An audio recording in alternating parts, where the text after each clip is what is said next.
Before I start, did everybody go down and just about choke when you had to buy the books? Yeah. You see this great big huge honking book? You're going to read 95% of this thing.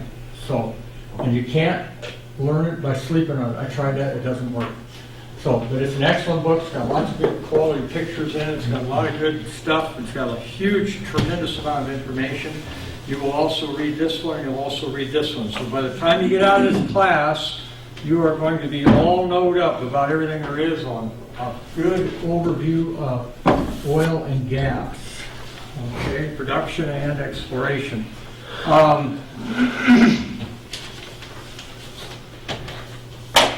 Some of you have not had me before for an instructor. My name is Henry Haney. I was in industry for about between 35 and 40 years, both in upstream oil out on the platforms, also in refining at Chevron when they had a refinery out north, also at the agri and chemical plant as an operator there. Then I ran contracting companies for 10 years around the state. Then before all of that, I was in electronics, and I worked on the pipeline before there was a pipeline back in '73, putting in all the communications for what was going to become the pipeline. So I was on the slope in '73 and '74, and then many, many, many times after that for various reasons. In addition, when Agrian closed and I came to work teaching here, I also pastor a church out north, and so I kind of keep myself pretty busy. And so that's who I am. I wasn't ready to retire, basically. I wanted to keep working. So, office hours. Some of you know how my office hours works. It's kind of like if you can find me, you can talk to me. Seriously, that's the way it works. But did I call you? No. Are you signed up? Oh, you are signed up. Okay, we'll sign that afterwards. The office hours are like this. On Tuesday, Monday I'm pretty much not available, but if you find me, go ahead and grab me up. If I've got time, I'll talk. Wednesday I'm usually not available, and Thursday I'm usually not available. And so Tuesday, from about the time I get out of class, about 11:30, I put 12:30 here, 11:30 until about 3:30, I'm going to either be down in my office, or I'm going to be in the simulator area, or I'm going to be up in the instrument lab. You'll just have to hunt me down. But I'll be available. We can talk. I'll stop what I'm doing. Unless there's some kind of overriding thing. I don't normally have scheduled office hours. Very rarely do I do that, because I have too many other things between this college and my outside activities that take my time. And so it's very hard for me to keep appointments. But if I'm there, I'm available, okay? And if you find me in the hallway, then I may tell you, walk with me, and have I done that to any of you? I think I have. Yeah, and I said, just come on, we need to walk, and then we can walk and have a walking meeting. So, let's see. Course description, let's go through that real quick, just so that you know where we're going with this class, okay? This class specifically, we survey oil and gas exploration. That's upstream oil. Upstream is just what we do before, after we transport oil and we pull it out of the ground. Then it becomes downstream oil. But upstream oil is everything from exploration to production, getting it out of the ground, and that's what we're going to cover. We're going to cover gas exploration, oil exploration, production issues, including marketing, geology, reservoir economics, legal aspects of resource ownership, drilling, production technologies, product separation, safety, environmental issues. We will cover all of that. I don't mind going on rabbit trails if you have questions. I don't mind getting political if you have questions. We will come back to the subject. So this is not a required class, it's an elective class, and I have fun in here. So I don't mind being controversial. Now, I may not agree with your opinion, but I'm the teacher, so I can have mine. But I don't mind you speaking up, and we need to go ahead and talk about things so we can see where it's all going. This class changes every semester's basic outline, but the content changes. Just like already this semester, because of things that are happening in the last few months, there's a lot of changes in the oil industry. And so I try to keep it very current. I don't try to just teach the same old thing that we've been doing. In fact, I was updating stuff even last night and this morning because there's things that have changed just in the last few weeks that we need to be aware of. You guys are in an excellent place to be learning about the oil and gas industry. If you'd been in here 7 years ago, I'd be telling you that oil production was going downhill. We were in bad shape. And now I'm going to be telling you today, when we get near the end of the class, we're actually producing more oil than we're using, and we're going before Congress right now trying to figure out how we can export oil. Well, 7 years ago, it didn't look like that at all. And so things vastly changed just from month to month. Oil fields that were useless in previous years, and I have friends whose dads worked on those oil fields. Now those oil fields are booming commodities, making lots of stuff because technology is changing. And you guys are at the cutting edge of a lot of change. Okay, so with that said, go to page 2. Let's take a look at the grading scale and the quizzes, research projects, etc., etc. There are 2 quizzes and 1 final. My quizzes typically are not what normal people call quizzes. Who in here has had my quizzes before? Would you call them quizzes? No. Yeah. Damnation's abomination. Did you say that? I thought you said it. He's telling the truth. I mean, I can't really deny that.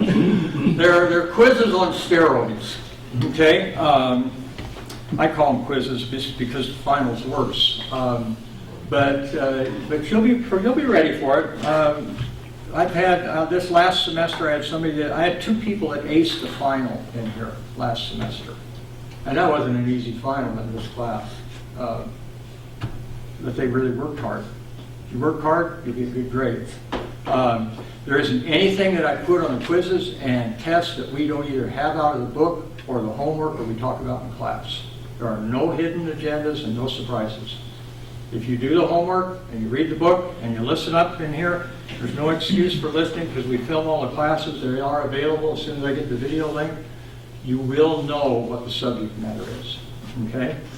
Now the grading scale says 94 to 100. You go, oh my goodness, that's horrid. Well,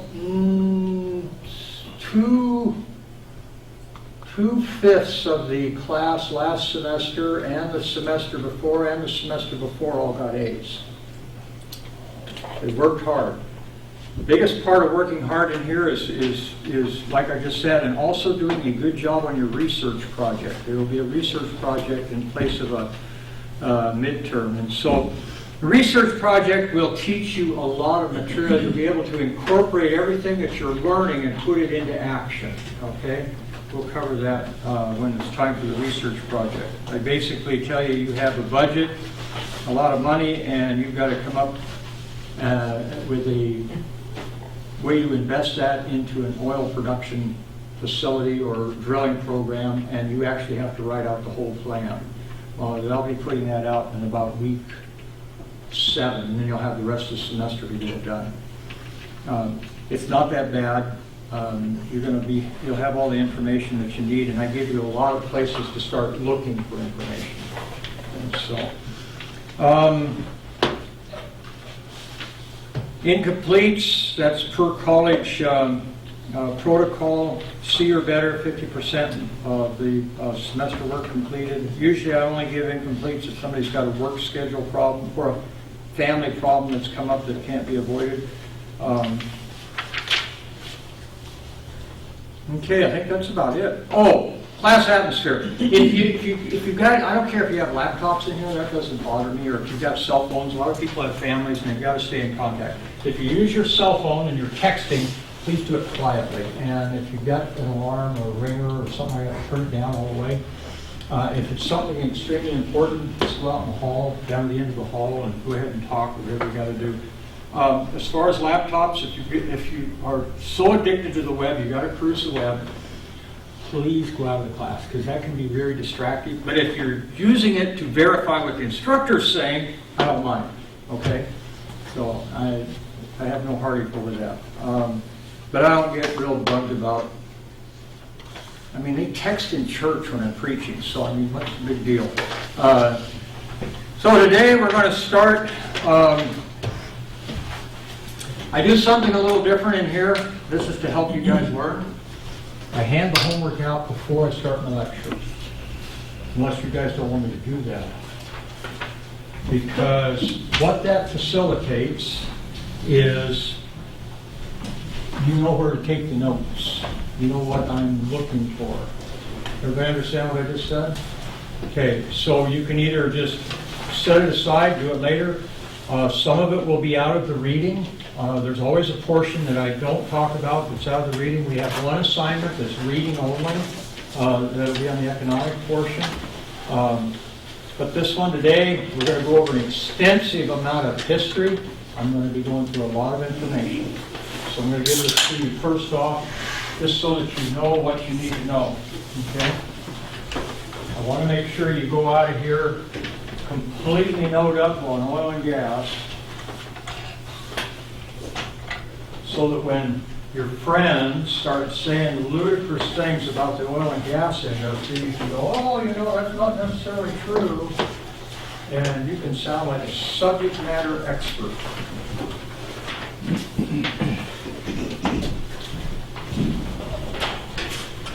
This would be real typical of what you'd see on the test. I give opinion questions like this. I give true and false, fill in the blank. There will be no calculation problems in this class, though in the future there might be. I may develop, if I have time over the next semester or two, I may develop an oil and gas 2 in which we would go into different sections in far more depth. And so that might be something that we'll look at that in the future. Anything before I start? I think we're ready. See if I... So what about the few of us that actually work up north? What's that? Oh, good question. If you work up north, you go ahead and the films, you can get the films online, or, gosh, I think I left something downstairs. I may have to run downstairs. You can, 2 on 2 off? Yeah. Yeah, Jack films the classes so you can get films, and if you can't pull them up with the video link, you can bring in a flash drive, good 8 gigabyte flash drive, and you can download a couple films onto it, and then you can just take them on with you.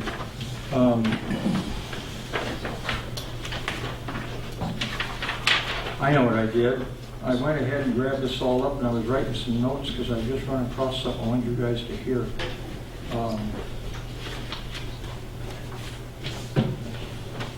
I will be back in 3 minutes. You can discuss how great the class is. Oil today. Let's look at a few places. Okay?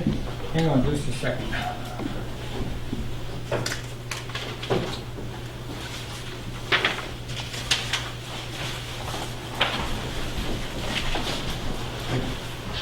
Oil today. So some hot places for oil. You're going to see a world map like this, and we're going to both be looking at offshore and onshore. But I'll be specifically giving you on a test for offshore, and we'll be going back over this again when we do offshore. But I'll just give you some hot places for oil today so that you know. If we were looking at oil today, a big one would actually be up in Canada. Athabasca tar sands would be in Canada. In the Bakken, right up here in the North Dakota, Montana area, offshore in the Gulf of Mexico, Prudhoe Bay, in Cook Inlet would be a hotbed for it. You could come down here, we'll take a look offshore, would be off the coast of Brazil, right off of in the Santos Basin, Campos Basin, off of Angola, Namibia, Nigeria, the country, and offshore, both places, big producer, Venezuela. You can go up in the North Sea. Norway is a big oil country. There's a new exploration taking place up here in Greenland and between in the Baffin Straits right in here. If you come down to gas, huge gas finds causing a big disruption for Russia because they've been producing all the gas into Europe, but now Israel and Lebanon have these huge gas finds offshore, And they're talking about they've got enough gas that they think that they can take this market away from Russia, causing a very big conflict between the two. We've got lots and lots of oil in Saudi Arabia, biggest oil field in the world, called the Ghawar field, G-H-A-W-A-R, Ghawar. Produces 9 million barrels a day. Give you some idea of what that is. 9 million barrels a day. Been doing that since the early 1950s. That's a lot of oil, and it's never slowed down. It's actually been pinched down so that we didn't overproduce the field like Mexico did with the Cantarell field off the Yucatan when they were producing the Cantarell field, and they overproduced it, and they actually left stranded oil in the field. Well, that'll make sense as we get further into this class.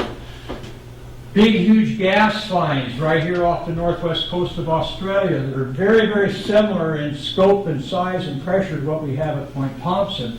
Pressures run somewhere in the vicinity of about 10 to 12,000 psi, formation pressures. Any of you that have been around oil, that's a lot of pressure.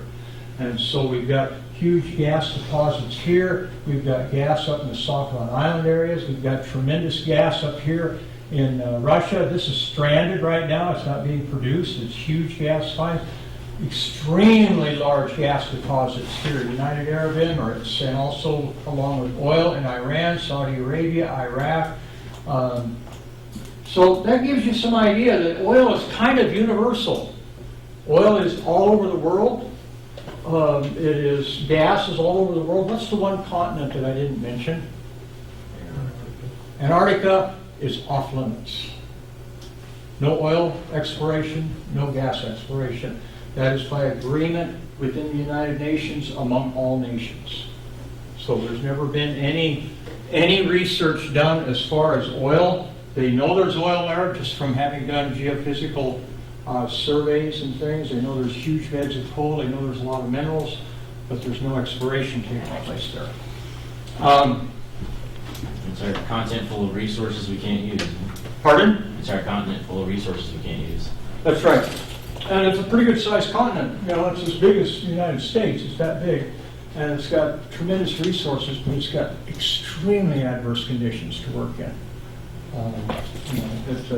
It makes Alaska look like a nice, lovely place. I mean, there's places in Antarctica where a good normal day is 70 below. That's not their bad spell. That's a normal day. And so it would just be a rough place to try to produce anything, at least at this time. That's not to say that it wouldn't be produced sometime in the future. But did I give you the assignment? So here, we'll use that for notes. So Antarctica is off limits, and I'll remind you about that when we come up to our research project. Take a look. That's the world. So where did oil begin? Well, in Europe, we have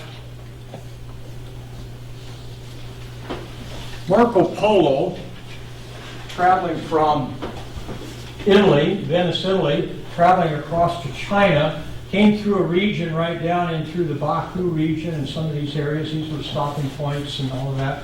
And the Baku region right in here in Azerbaijan, and technically this is actually considered Europe as you come up here along the Ural Mountains like this all the way down into this area, and then this is considered Asia from here down, but this is considered Europe. So when I refer to Europe, I'm referring all the way down into the Azerbaijan area down here.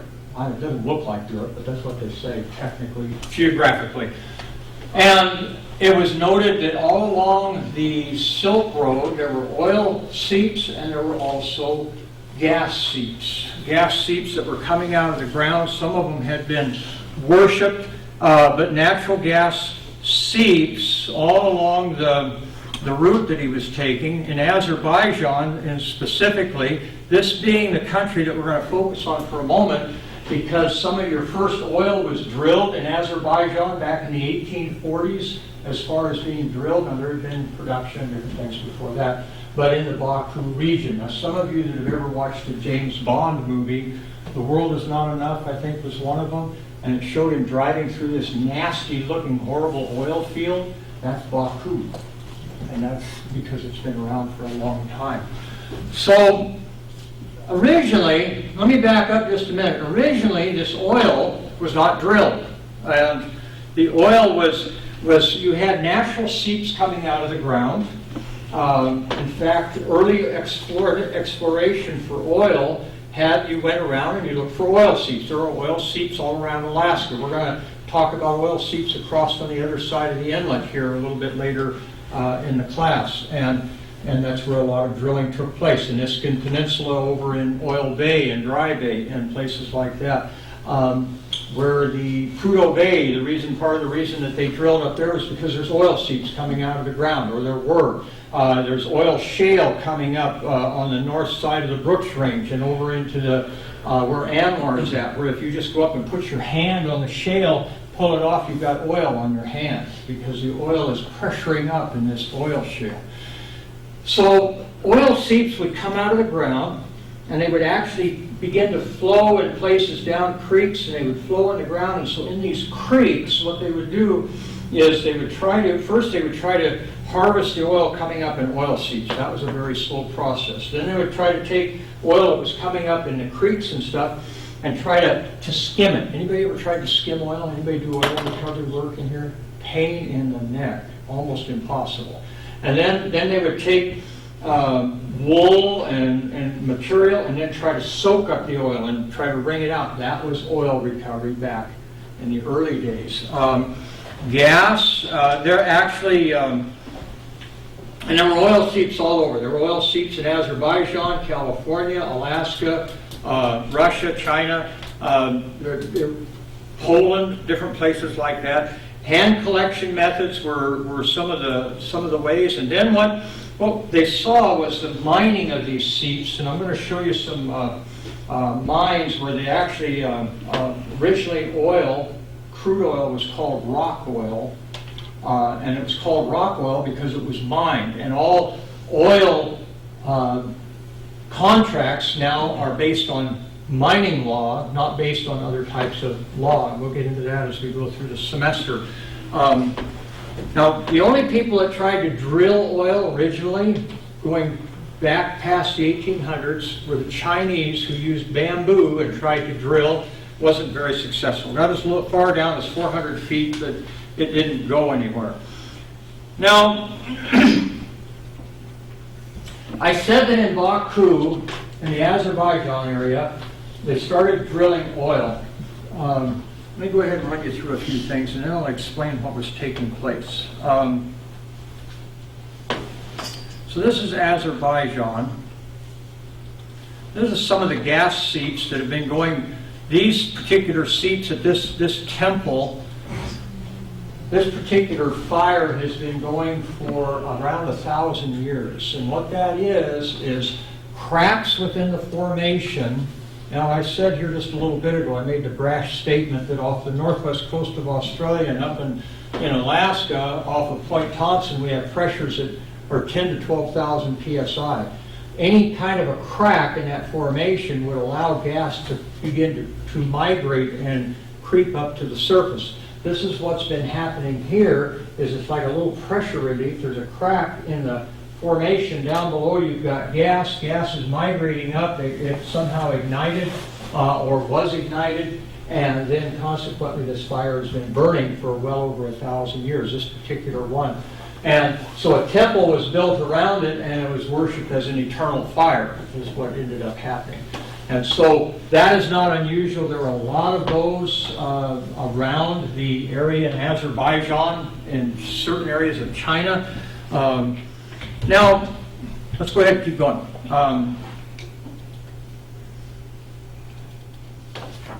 All right. Well, we just switched gears real quick. So in the we're going to come back to Azerbaijan just a minute. In the 1840s, a terrible thing was happening. I'm going to give you a little history. So we've got oil, and we can't recover it very good. We're trying to pull it up with blankets or skim it or collect it and maybe make a pit and try to get it. And the best you could do is maybe if you were super aggressive and really good, you might get 5 to 10 gallons a day out of some of these seats because they weren't very big and you're trying to pull this oil up, and it really is no use. Nobody's ever done anything with oil. It's crude oil, if you don't refine it, it's just a really good weed killer, is about all it is. It doesn't do anything. You can't use it. You try to burn crude, what happens if I have a crude fire? Smokes like crazy, okay? So in the 1840s, these are not whale oil lamps, these are kerosene lamps, okay? I bring that up for a point. If I had lamps up here from the 1830s, what would they be? They'd be whale oil. And up until about about 1840, all lighting was through whale oil. And you would go out, you'd have big whaling vessels that would go out, you'd have whaling fleets that would go out, they'd go out for a year at a time, they would render down the whales and harvest the whales, bring back the oil, and then anything else that they were going to go ahead and resource, but mostly it would render them down for the oil, come back, sell the oil, because people need it for whale oil lamps. But what was taking place at about 1840? Whales were disappearing. And the price, what was happening was whales are disappearing, and the price of whale oil is spiking because fewer whales, less oil, nothing to replace it, and the price of whale oil is spiking. And I'm spiking in a sense that it would be as if there was no gasoline, and your gasoline now suddenly started to spike, and you were paying, instead of, what terrible price are we paying right now? Close to $4 a gallon? Imagine it's spiking in just a matter of months and years. It's going from 4 to 12 to 16, and then actually now you're up around $36 to $40 a gallon. That's how quickly it was spiking, to the point where people could not afford to even have lights in their home. What happens if you got that big a high a price? There's a lot of incentive to try to figure things out. And so in the 1840s,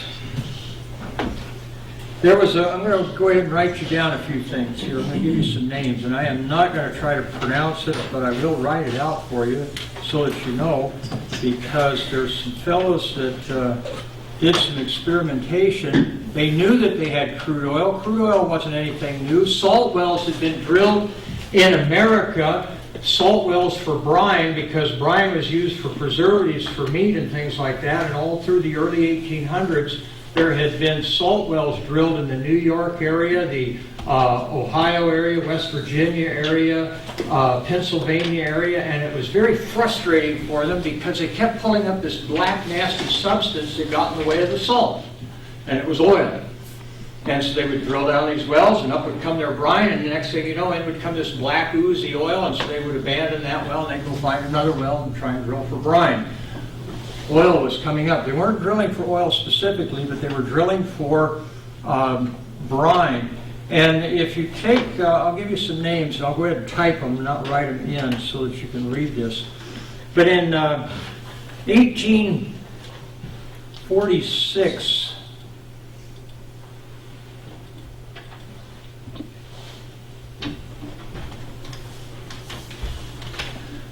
a fellow by the name of Dr. Abraham Gesner, who was a Canadian and a geologist by hobby, began to play around with crude oil. And simultaneously, along with some other folks worldwide, discovered that you could take crude oil and you could fractionate it. You could take and pull fractions, hydrocarbon fractions off of it, and you realized that if you heated the crude oil up to a certain temperature, under a certain pressure, that you could pull off a substance, we call it kerosene, and that substance was almost a duplicate or mirror image of whale oil. And so he began to do some experiments. Now the problem is that and the reason I showed the lamps becomes important. First off, we find Dr. Abraham Gesner, and we're going to go ahead and say kerosene. Then in 1852 and also simultaneously in 1857, but 1852, and this is a fellow by the name of Ignacy, and his name is Lukowitz. No, I didn't spell it right. Hang on just a second before you write further. It is Luca, S-I-E, I can't remember this one, who was a druggist in Poland, and he took and perfected what Dr. Abraham Geisner was doing, and then he also developed a lamp that would work for kerosene. And the problem was, you would think that, okay, I can just use whale oil to go ahead and burn in a whale oil lamp, well then I can also use kerosene. I mean, they look the same, they're pretty much, they seem the same area, they didn't burn the same. But very similar, the best illustration I can give you is if I go out here and I've got a good gasoline vehicle, can I put diesel in it? Well, you can actually get it to run. We used to do that. They built tractors back, it would be 60 years ago. They had what we call dual fuel tractors. You would start them up on gasoline. They had hot spark plugs. And because gasoline was expensive compared to stove oil and farmers didn't make very much money, you would start it up on gasoline, you'd get it running, get it nice and hot, and then you'd switch it over to stove oil. You'd operate all day on the stove oil, and then at the end of the day when you got ready to shut down, you'd switch it back over to gasoline, fire off on gasoline, and shut your tractor down, run it on dual fuel. At that time, stove oil was almost a giveaway product.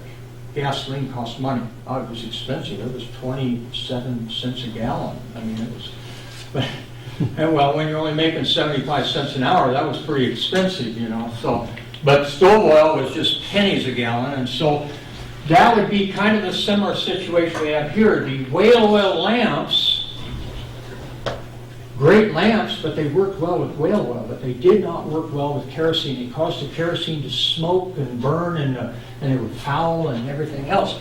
Well, in 1857, a fellow by the name of Dietz, and some of you are going to recognize his name if you've ever gone and bought kerosene lamps, and his name was D-I-E-T-Z from America, and he improved on this lamp that had first been discovered or perfected by Ignacy Lukowitz, and he developed a kerosene lamp. So if I have kerosene,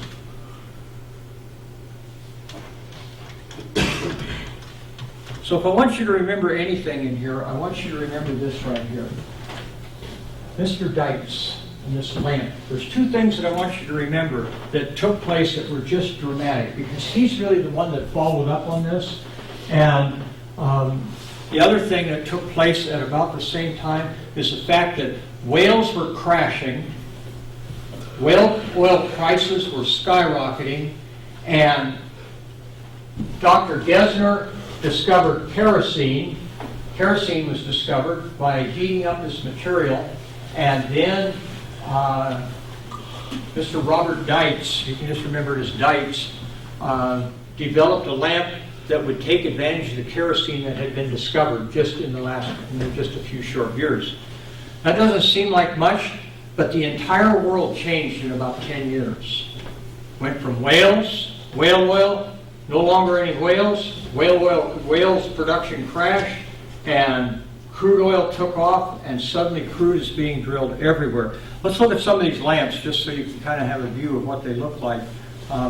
Some of them are beautiful. These are some that were tabletop models back, and this is an old picture from the late 1800s.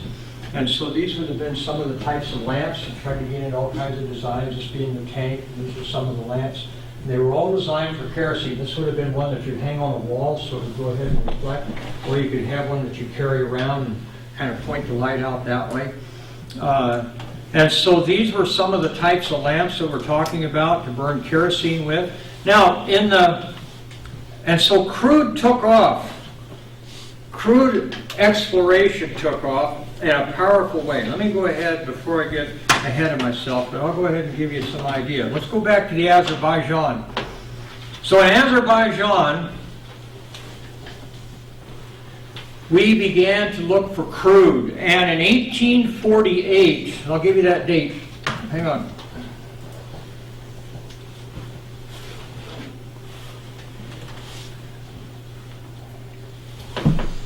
Give you some dates here that'll be 1848. Crude was drilled in Azerbaijan, and that was the first well that was drilled specifically for crude. 1846, Azerbaijan. That used to be part of the Russian Empire. It's now its own separate country again.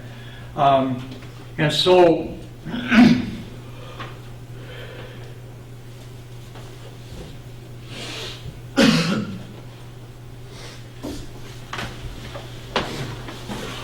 now I said previously oil had been used out of the Azerbaijan region, but Azerbaijan now it was being drilled in that region. Let's go back and look at some more stuff here. I'll get rid of all of this. Hang on.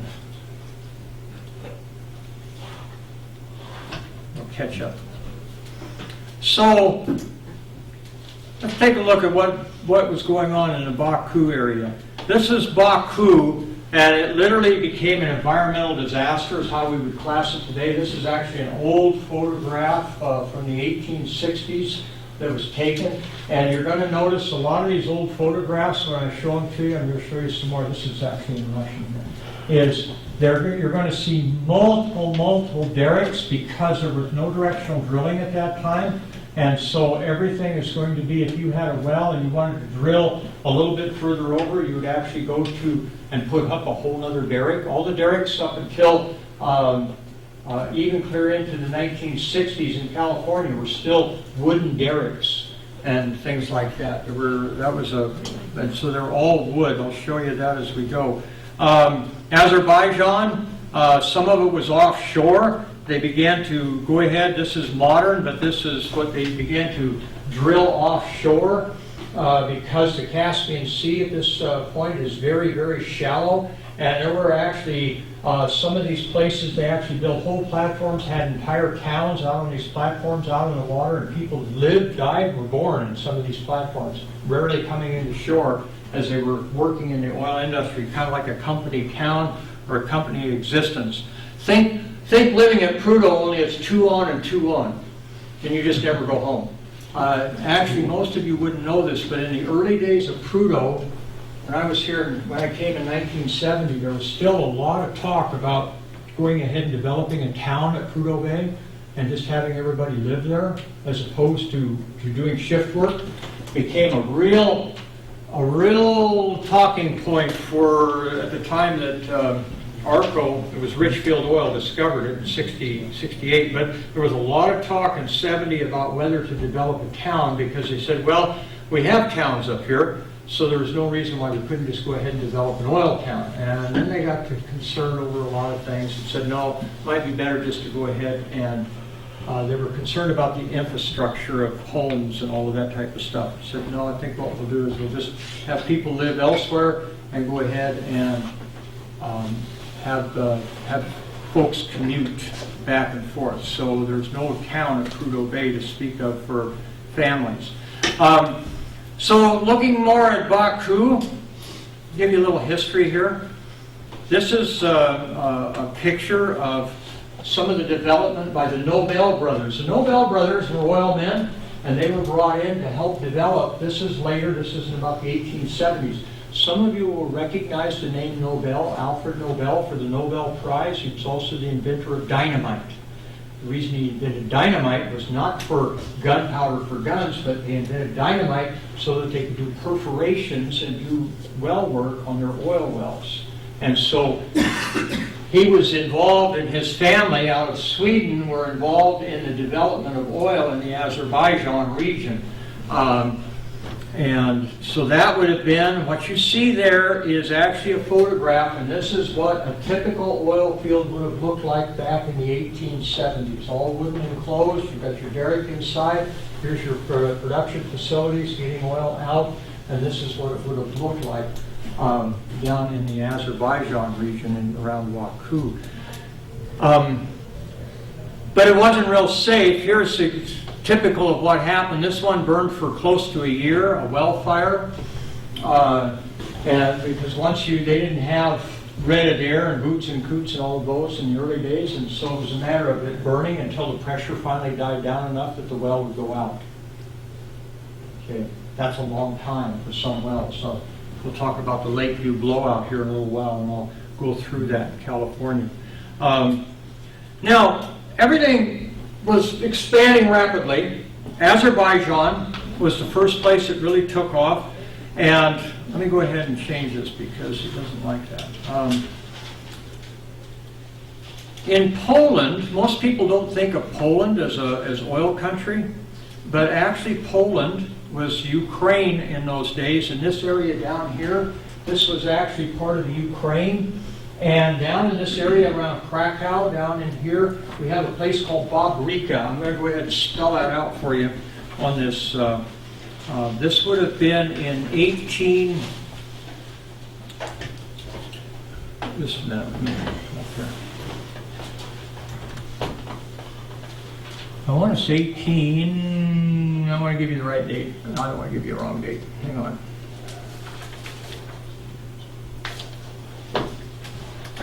(1854). And you're going to begin to see how quickly things were happening.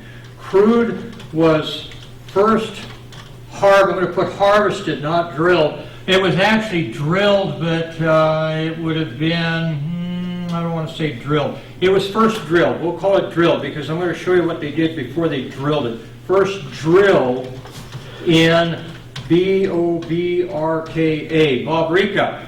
And that would have been Bobrica, the Ukraine, if you're looking that up online, but now it's Bobrica, Poland. And so we had crude being drilled in Azerbaijan in 1848, first major drilling project. Now obviously there's other ones going on besides just these. I'm just giving you some highlights because there were things taking place in Burma, things taking place not in the Middle East at that time yet, but down in the Indonesian area, not in America yet. We're going to get to that in just a moment. But up in Europe, places where people were aware that there were oil seeps and things. So this is Bobrica. And oil was first drilled there, but it didn't start out as drilling. It started out as mining. And that mining looked something like this. And this is what I want you to remember is that in Poland, they began looking for oil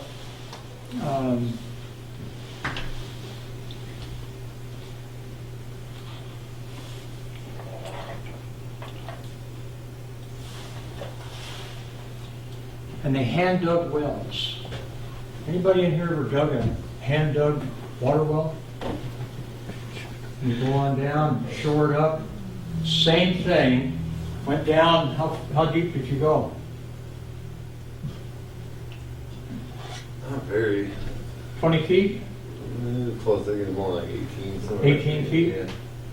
These guys maxed out at 100 feet. Anybody been around crude fumes? Unbelievable. A lot of that. It doesn't ever say how many people died, but they were trying to get fresh air down into the pit, and they go down. This is one of the discovery wells. This particular one. This is how you recovered the oil. You would actually take and lower a bucket down, and then you'd hand crank it down, fill that bucket because the oil would seep in just like a water well. And it'd seep in from the formation. You go ahead and drop that bucket down, pull the oil back up, pour it into a container, drop it back down. You go, man, that just sounds like unbelievable tedium. But I'll tell you what, production had escalated 100%, 1,000% compared to soaking it up out of a creek. Things like that. This was massive, the improvement, being able to just drop a bucket down and you're pulling up buckets of crude. That might have been your whole day's production before. Now you're doing that about every 10 minutes. And you're pulling out the bucket of crude, pouring it out like that. Now, this particular well right here, they kept this one to show what it looks like. This is in Poland, in that southern region of Poland. It still produces crude. That's from almost 150 years, that's over 150 years ago, and it's still producing crude to this day. And so this was what they were doing. They were digging for rock oil. Let me go ahead and put that down so that you can see that. They were digging, okay, so they originally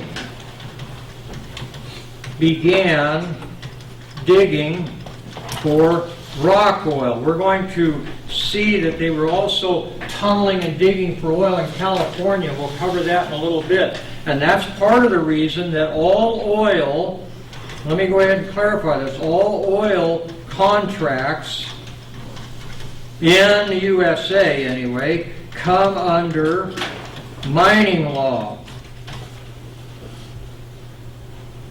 That's their basis, is mining law, because they considered the oil rock oil. It was not considered anything, it wasn't considered crude or anything like that, it was considered rock oil. Now, let's go ahead and move on. So that was in Poland. Now I said that in fact, I think I have a few more pictures of Poland. I want to show you what happened very quickly. I said that oil, this would have predated, this would have been 1840s technology. They knew that you couldn't get enough oil. The price of whale oil was skyrocketing. This fellow by the name of Lukowicz had come up with this lamp that would work. They realized that you could go ahead and distill oil and make kerosene. This is all happening within just a matter of a very couple of years. Everything coming together real quickly. Not unlike when computers first came on with Apple and Microsoft, and there was Amiga and all kinds of different computers, all at about the same time, and they were all just, people would go out and pay $1,500 for a new computer and find out it was out of date in a few months because technology was changing so fast. That's what was happening here, is whales were disappearing, prices are skyrocketing. It's been discovered you can get kerosene out of this crude oil that we only could just get a whole bucket for one day. There's got to be a quicker way. Let's mine that stuff. Now we got buckets of it. We can make kerosene. We can sell the oil, the kerosene, and this guy down the road, this druggist in Poland, this is where they're at, just developed a lamp that'll work for this, so we'll market the oil, we'll market the lamp, and that was what was happening. Everybody was seeing the possibility because prices were way up. Okay, everybody with me on this so far?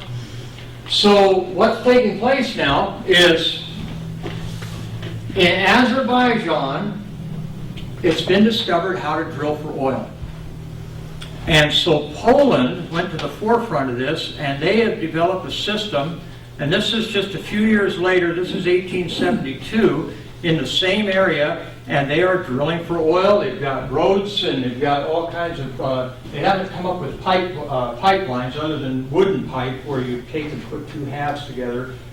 You guys know what I'm talking about? Take a log and split it, and then hollow it out, and hollow out the two halves, split it, hollow out the two halves, and put them back together, and then seal it, and then now you've got a pipeline. And so before you have metal pipelines, you can make wooden pipelines. And so this is just about 20 years later in the same region, just an old picture of what was taking place. Now in Pennsylvania,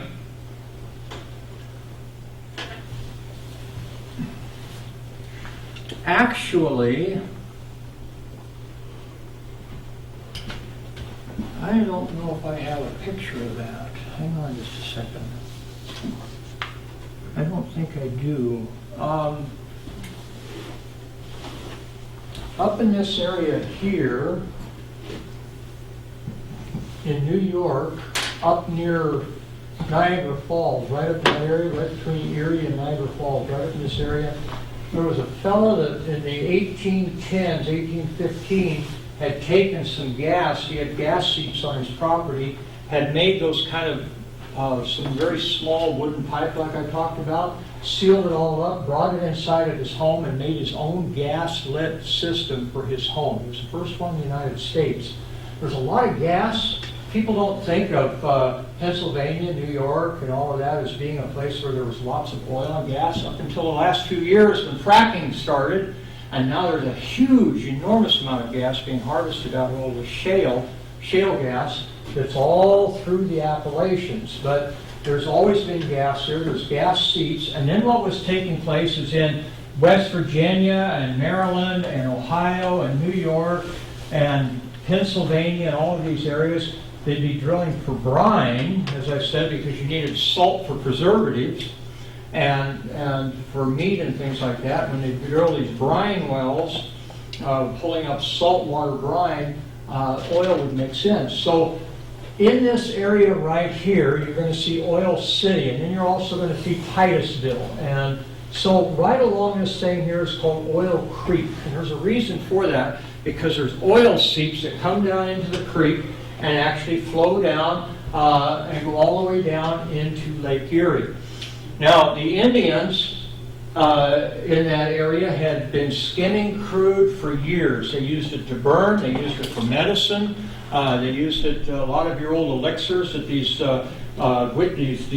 doctors that would go around in these wagons and stuff and sell these special products, you know, Dr. Hoodoo's special medicine, you take this, it'll cure all your ills. A lot of them had crude oil in them.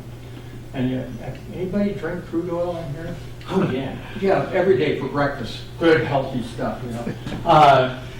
No, but they had harvested crude in here for years. There were crude seeps. So the first exploration, Azerbaijan, Poland, and other places down in Burma, down in Venezuela, and here in America, they went to where they knew there was oil. Oil at the surface, oil seeps. And in I do want you to remember this. I want you to know this for a fact. In 1859, we're going to go to a new screen. Actually, we'll use the same screen. 1859, a company called Seneca Oil hired a fellow by the name of Mr. Edwin Drake. He was known as Mr. Edwin Drake, but he said, in my contract, I want to be known as Colonel Drake. How do you do those things? I don't know. But he has forever been known in history as Colonel Drake. And he began to drill. And when he began to drill at Titusville, Pennsylvania, I'm going to go ahead and change screens. I'll rewrite this for you. Okay, 1859, Colonel Drake, and he began to drill with a cable tool rig. Just a second. You'll understand why I'm getting to this in just a minute. Cable tool rig, and at 69.5 feet,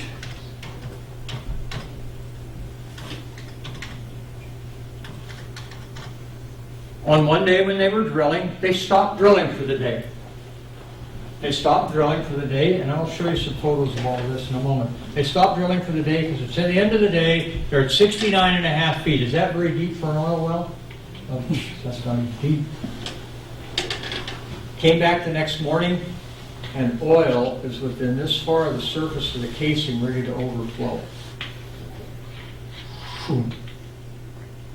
And they had discovered oil at 69.5 feet, the first well drilled in America, Titusville, Pennsylvania, and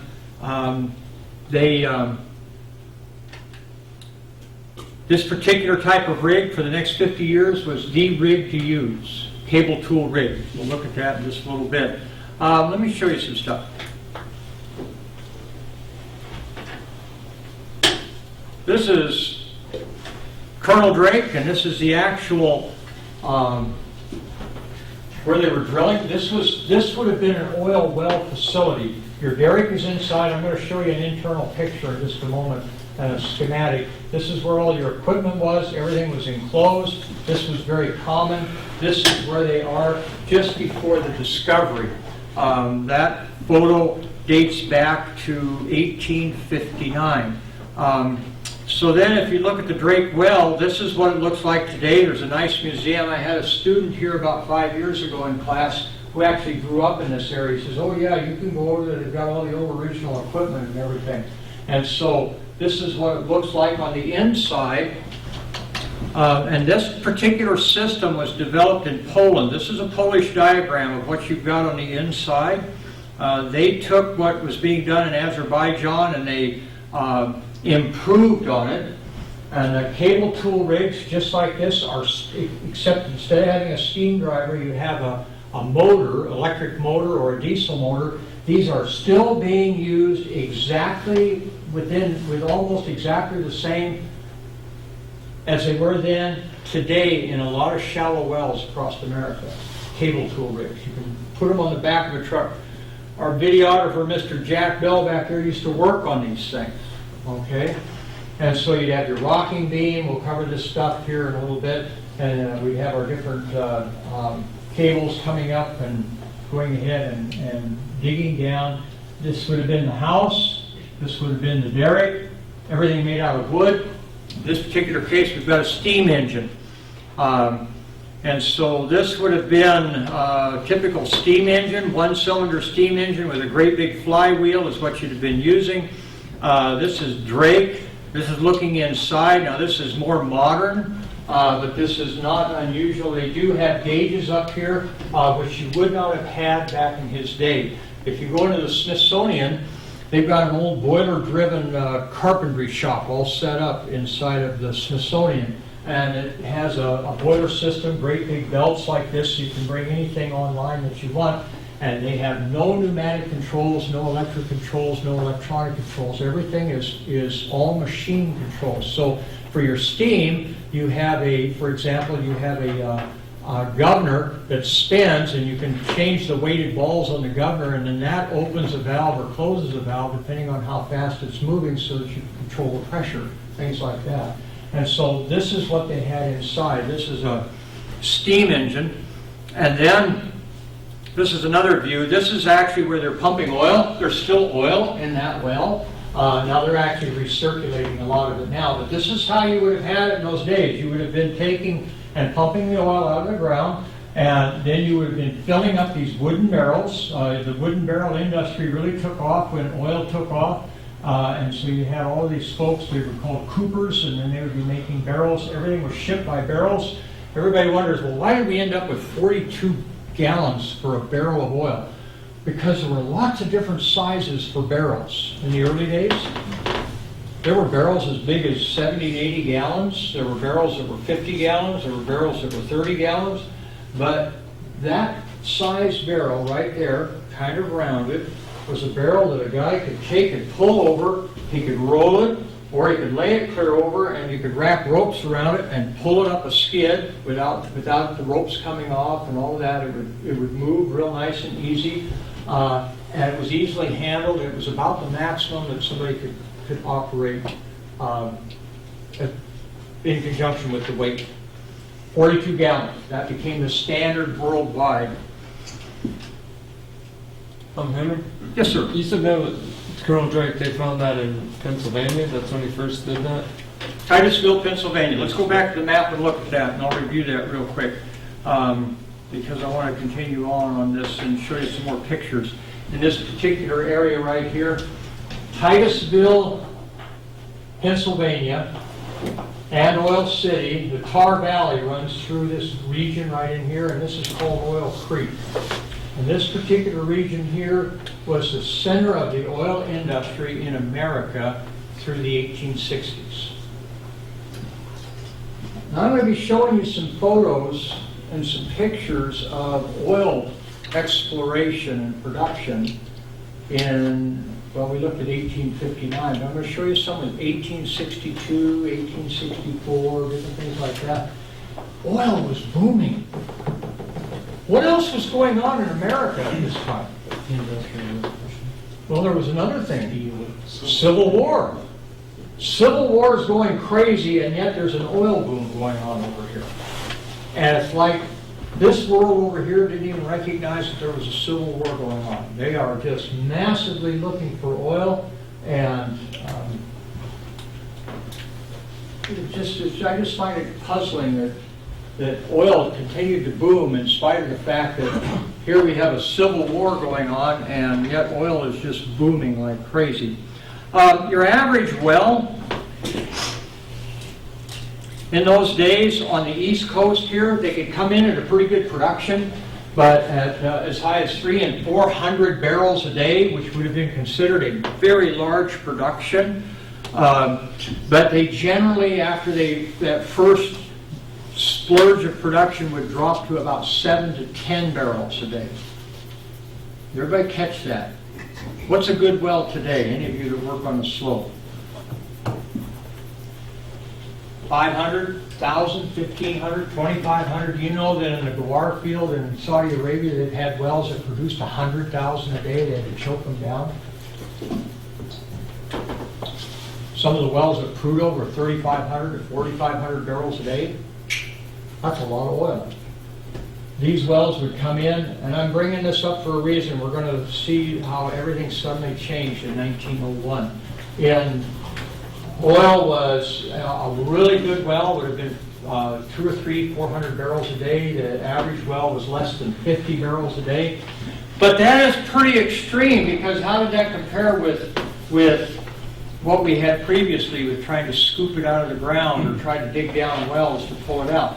This was a big change in production. Let's take a look at some more stuff. Let's go down here. This is Pennsylvania, 1962. This is just 3 years later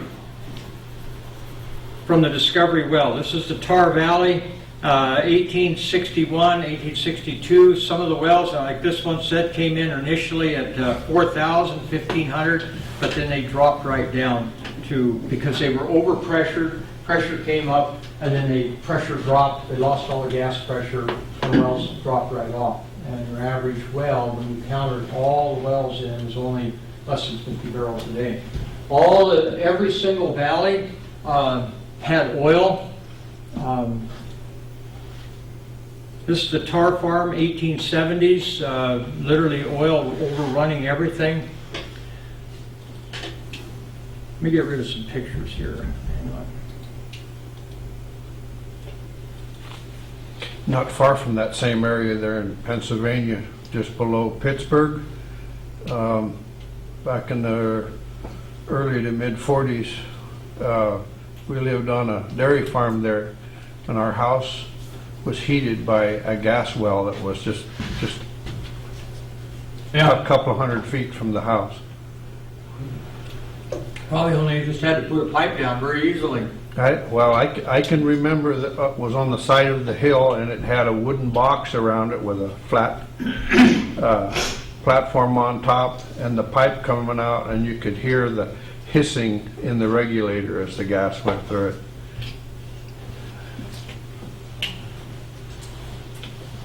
So, right around 1860, 1870, 1880, 1890, without getting into all kinds of stuff on refining. If you want to know about refining, I'll probably come into systems or operations class and talk about history and refining. But oil was just moving right along. Lots of oil wells, a lot of oil discoveries. Oil was being discovered in California. We're going to look at some of the oil tunnels that were taken and built in the 1880s. Oil was being drilled in Alaska. We're going to look at that in the 1880s, 1890s. Even when there was gold rushes up here, there were also oil was going on. You've got oil all over the world. You've got Burma. You've got Siam. That is Burma. You've got down in Indonesia. You've got in Malaysia. Currently, it's Malaysia. You've got in parts of India. You've got in Venezuela. Also in Colombia, and then across America. Lots of oil. Any place where there were oil seeps, there were fellows that were called wildcatters that would think, okay, there's got to be oil here. Well, right down in this area here, around Port Arthur, Beaumont, right in this area in Texas, this being Texas, this is Houston, this is Galveston, this is going on over into Louisiana, to give you some kind of idea what you're looking at here. This would be Dallas and Fort Worth right up here.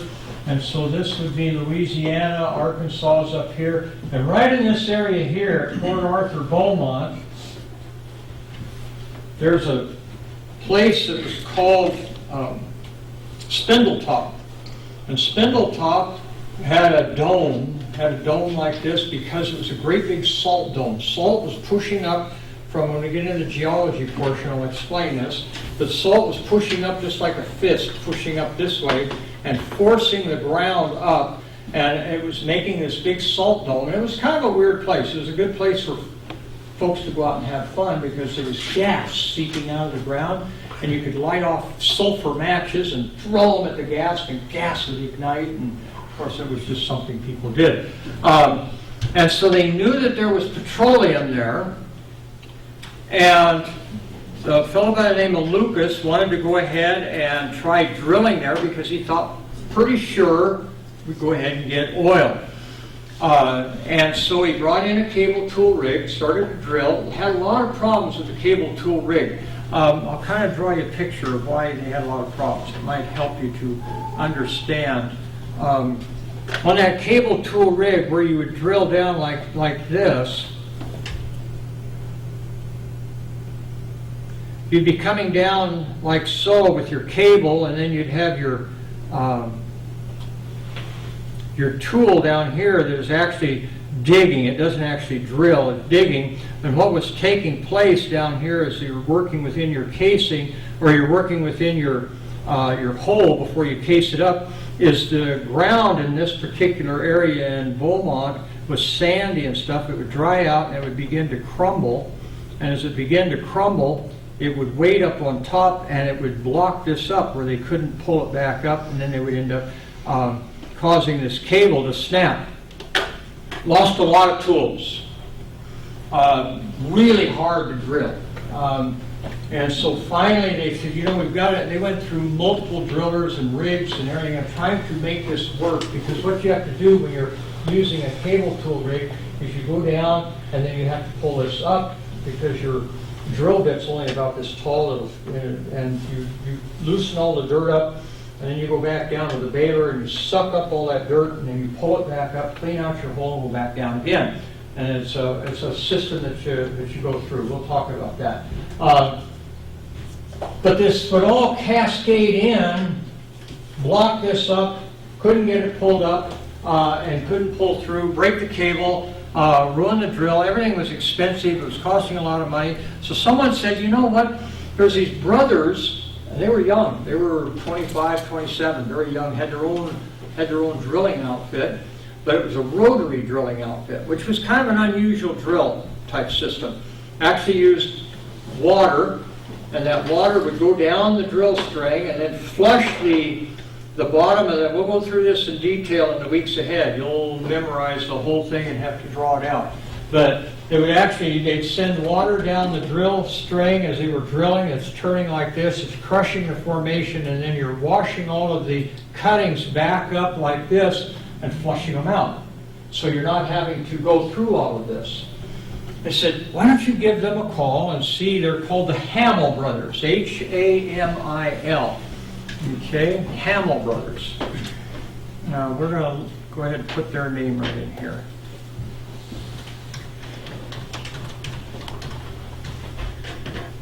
And this was for the Lucas well at Spindletop. And so they brought them in and they began to drill. Well, they started to run into problems. Again, the same kind of problems here, stuff sloughing off, and it was just filling everything up, causing a real problem. So they said, you know what? What if we take, here this close, what if we take our water and we mix mud with it, and then we begin to pump that water and mud mixture down? Maybe that mud, as it's flowing down our drill string and coming back up. Let me draw a picture of what I'm talking about here.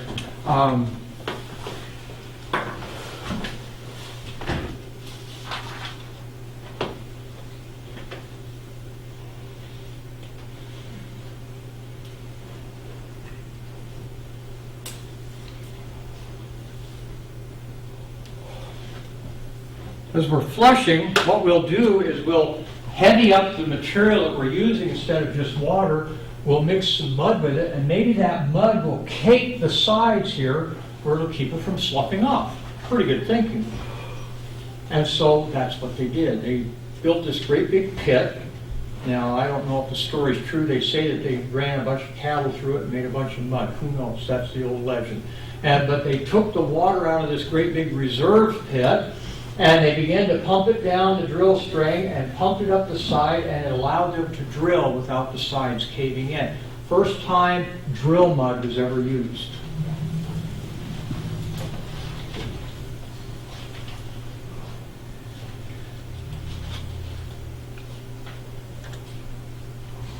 What year was that? I'll get that here in just a second for you.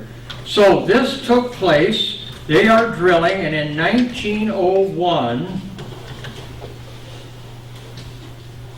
they're drilling, and they get down to 1,139 feet. And at 1,139 feet, a most amazing thing began to happen. The mud began to bubble up. Great. I hope that's just a calculator, not your... Yes. Oh, okay. Of course, it probably won't calculate right now. That's, but at 1,139 feet, they're drilling, and the mud begins to bubble. And then gas starts to come up. And when gas starts to come up, then things began to happen. What happened was 6 tons of pipe. Suddenly they realized that something was happening. Gas starts to blow out. They run off the rig. Oil begins to shoot up, and 6 tons of drill pipe comes screaming out of the hole, went shooting all the way up through the derrick. It landed clear outside of there, and it began to blow. And when it began to blow, we had what we call a gusher. There had never been a gusher before this, but at this time, this is spindle top in the midst of when it was blowing, and this is actually what it was doing. It was a gusher. That was what the term was, and it was blowing out, and it blew for 9 straight days, approximately 35 to 40,000 barrels a day, until it made this gigantic lake all over the place here. They were finally able to get it under control and got it shut down, but that was what it was doing for 9 straight days. Now, this well changed everything. In 1901, through the 1880s, in about late 1880s, with the in Germany, I was going to say, can't think of their name, Benz Brothers, I think it was. Anyway, but in the 1890s, we had folks like Henry Ford and different ones who were inventing automobiles, and they were not using gasoline to power those automobiles. Henry Ford in 1896, when he invented his automobile in Detroit, used alcohol because there was no gasoline. Gasoline in the 1890s was considered a waste product in refining. And so what you did with the gasoline is you dumped it. From 1860 all the way up until 1901, gasoline was considered a waste product, actually shortly after 1901. But everything changed in 1901. This well, compared to all other wells, nobody had ever seen a well like this. This well produced as much in one day as all the other wells produced altogether in one day. 40,000 barrels a day, did that for 9 straight days, and suddenly everybody in the oil industry realized we haven't really found big wells yet. And they began to hunt again and began to look for deeper wells using rotary rigs, using different techniques. Everything changed in a matter of just a few months. The entire industry changed. And what it also did is it said, if we have that much oil, we probably have the possibility of using some of this stuff. So automobile manufacturers who were just then inventing automobiles said, I wonder if this gasoline will work instead of alcohol. And they began, it's just like a serendipity moment like back in the 1850s with lamps and kerosene. We now have automobiles, and they're going, you know what? We've got this waste product called gasoline. We can use that to fire off. They changed the carburation system on the motors, and suddenly they've got gasoline available for an almost rock bottom price compared to what alcohol was costing. And so huge amounts of crude and wells like nobody had ever seen, and the oil industry moved to Texas. Okay?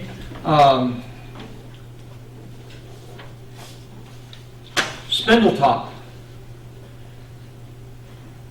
Now, there's another thing that's significant about Spindletop. Before 1901,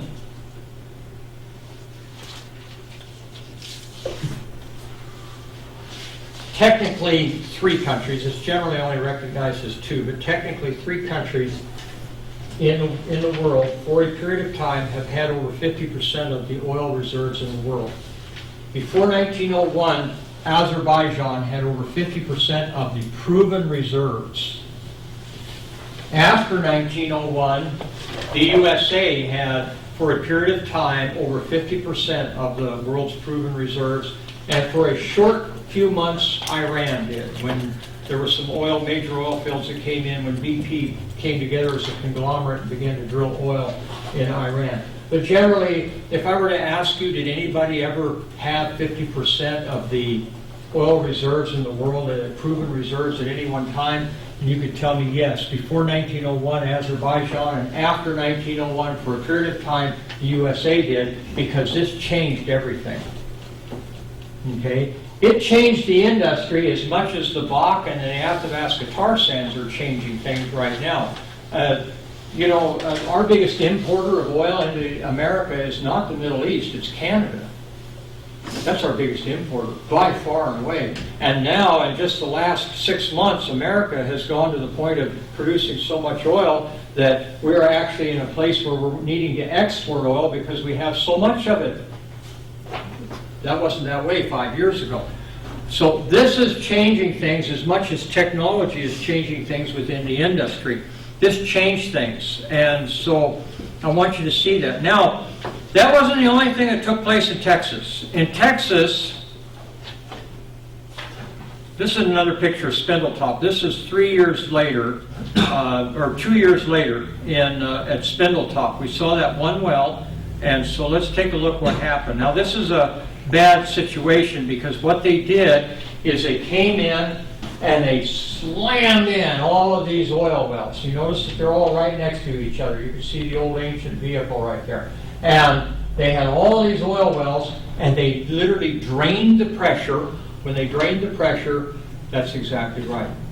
Well, the reservoir collapsed, became a thing of nothing. Learned a lot of hard lessons off of a reservoir that they've never dealt with before. And so when we get into the next giant field, those lessons were learned, and then the lessons that were learned on this next field we're going to look at were also incorporated in the Prudhoe Bay field. And so Prudhoe has consequently produced far longer than was ever estimated because of lessons going clear back to this field right here. The Mexicans didn't learn that lesson and ruined their Cantarell field, but they have learned those lessons as far as their next fields that are next door to that. So this is a map of East Texas. Now, we already know that right down here we have Spindletop, correct?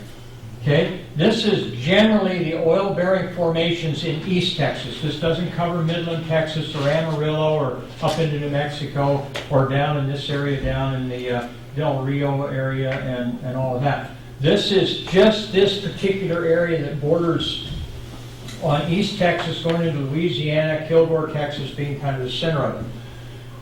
The main thrust that we're going to look at is right here. This is called the East Texas oil field.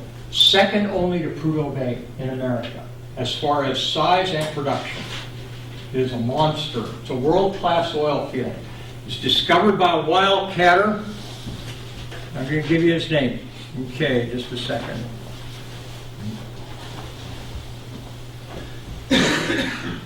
East Texas.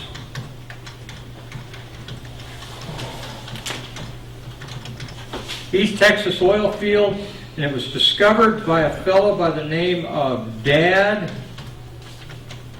Joyner. And the well was actually known as the number 3 Daisy Bradford.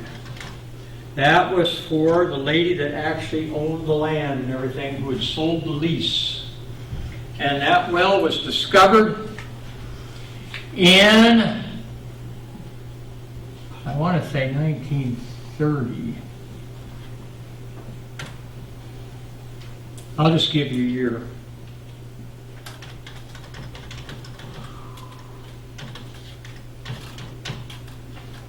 Wow, I didn't type that very good. I'll tell you what, trifocals are the pits, okay?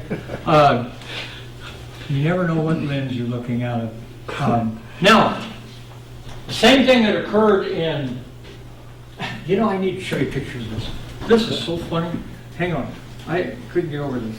Let's go down, let's take a look. This is Dad Joyner. This is a picture, this is one of those stand in the studio type pictures. And he was a wildcatter out of Alabama. He just had a sense of where oil is. He was one of those rare types. He could walk around and he'd go, "Hey y'all, we got oil right here. We need to dig here." And sure enough, he'd produce oil. Sorry, that's a southern accent. And so I've got history going back to Georgia. I've got an excuse. Okay, so then they would dig oil right there. Not much different than out of Swanson River when they said, "So where do we want to put the discovery well?" And at Swanson River, I took the oil and gas class out there years ago, and we looked at the discovery well. And the historical truth is the fella from Richfield Oil went, had on some cowboy boots, and he goes, "There you go, right there." And that's where they dug, and that's where they drilled, and that's where they discovered oil for Swanson River back in the late 1950s. And so, who knows, how do you know those things? Okay, so this is the Daisy Bradford crew in 1930. I want to point out a couple things here. This is Dad Joyner, who discovered a lot of wells, should have been rich, died broke, over $1 million in debt in the 1930s. This fella right there is H.L. Hunt Brothers. He was working for this. He happened to have a little bit of money. And so what he did is he went way out, leveraged himself. This is a geologist who was working with him. But H.L. Hunt tied in with his brothers, and he was kind of we'll just say one of those, a used car financier. How's that? That's a nice way to put that. I'm not going to say scoundrel, but what he did is he did not know how to manage his money. Kept coming up broke. He always was able to obtain money.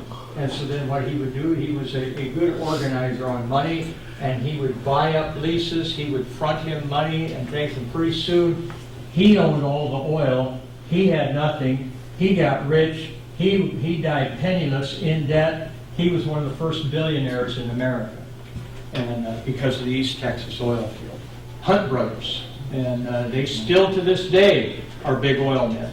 Now, they made fools of themselves trying to run the silver market a number of years ago, but other than that, they've been pretty good businessmen. So this East Texas oil field, let's go back, let's see, I think I've got a couple more. Yeah, this is the one. This is waiting in line. Look at this. In the Depression, you had to find things to do that didn't cost money, entertainment. This is Sunday afternoon entertainment in East Texas. You know what they're doing? They're waiting to see if the well's going to blow out, and they want to be there when this was a big deal. They get to see a well rumble and blow out and throw oil all over, and that was an exciting thing. I think that would be exciting, and so this is a typical Sunday afternoon in East Texas. I have no other further comment on that. I mean, I think about some of the things I do, and it's probably just as dumb as that, That would suck in the middle of the summer, though. So that would suck in the middle of the summer. Oh, yeah, 110 with about 100% humidity. 100% humidity. I lived in Mississippi, I know. We lived in that area. Oh, did you? Well, you know exactly what it's like then. And so, yeah, that would be awful. No. Yeah, that's like a sweat box. Let's go back and take a look at that map then. And this particular field the original field, now there were peripheral fields drilled off of this. The original field was over 50 miles long, 40 plus, about 12 to 15 miles wide, but then they found that there were peripheral fields. Fascinating though, I want you to think about something, is nobody had ever encountered a field this big at this time. Everything was very localized, okay? They drilled down here, Dad Joyner did, and everybody thought, well, yeah, there's this great big pocket of oil right here. And so about 25 to 30 miles away, there was another group that drilled a well just shortly after this. And what took place is it blew out, same kind of thing, it blew out, and they got to comparing notes, and they said, you know, what level were you at? Well, we were at this level right here. Well, we were within just less than 100 feet of that same level. What kind of pressures did you have? Well, we had about the same pressures. And they said, what kind of oil do you have? Crude oils are different. Is everybody aware of that? Crude can be completely different. I can have black crude like Brad's coat there, or I can have green crude just like your coat. What's your name? Ben. I can have crude that color. I can have crude that's as white as the white in your off color of your shirt there. It can be real clear. I can have crude that is as green and waxy as that bottle right there of Mountain Dew.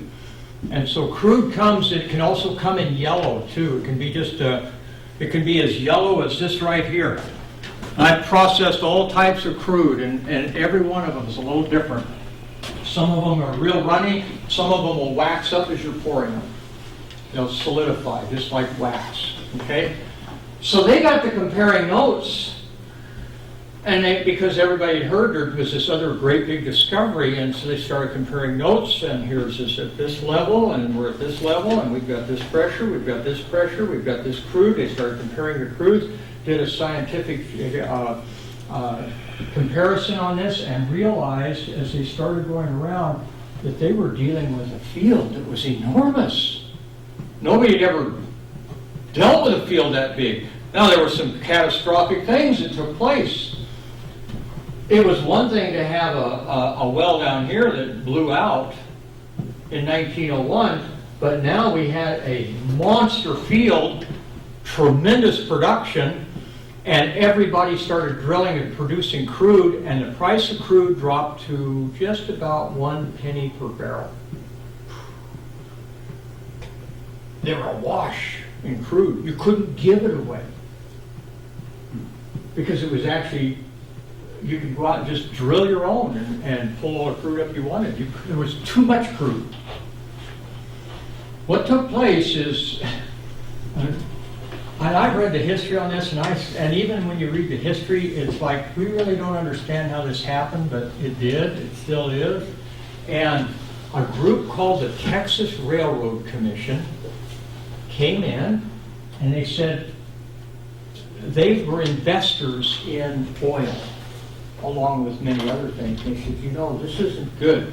If we start producing out of this field like we're doing, the same thing's going to happen to this really good field we've been blessed with that happened down here at Spindletop. Everybody with me so far? And the price is cratered to where crude is useless and worthless. This isn't hardly have any value. And our market, we can't collect any taxes off of it. We don't have any price. We need to do something here to help this along. So the Texas Railroad Commission said, you can go ahead and drill as much oil as you want, but we're controlling how much you can sell, because we will only let you ship so much as a company. And they started controlling the shipping, which inherently then controlled all of the drilling and all of the production, because if you couldn't ship your oil, there was no point in investing in drilling an oil well. And so they began to control how much oil was being produced, drilled and produced, by controlling the transportation. They still do to this day. And what they did was something phenomenal. It wasn't intended, but it did happen. Is they extended the life of this particular oil field into where it is still a major production field, even to this day, from 1930 all the way until now. It is still one of the major producers in the United States. because they produced it slow enough, it allowed the pressures to stay up and the field to work its way in which you're recovering all the oil and not leaving stranded oil. You all follow what I'm talking about here? And so that lesson that was learned here, as oilmen began to look, they said, you know, maybe it's not good to just produce it as fast as we can and get it out of the ground and sell it. Maybe it's better to wait and produce it at a prescribed rate so that we can kind of control the field, the formation pressure, and what's taking place. And what else has happened? The price of crude has risen over the years, and so it's made that crude that was in the ground gain value over the years. And that lesson was learned here and was transferred to Prudhoe Bay in Alaska, where the field was estimated to last 30 years. They said, no, we're going to do just like here. We're going to go ahead and treat this field as if it needs all the tender loving care that we can give it. And they've extended that life of that field where it's still producing a lot of oil. All right? So let's stop right there. Let's take about a 10-minute break and come on back here. This class, that clock lies. It speaks through a forked tongue. Okay? Don't believe it. Unless somebody's changed it. What time is it actually? It's just an hour ahead. It's 2:40. Is it 2:40? We don't get out until what time? 3:45.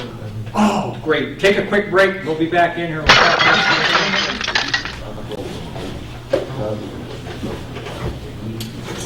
So it's almost 3, is that right?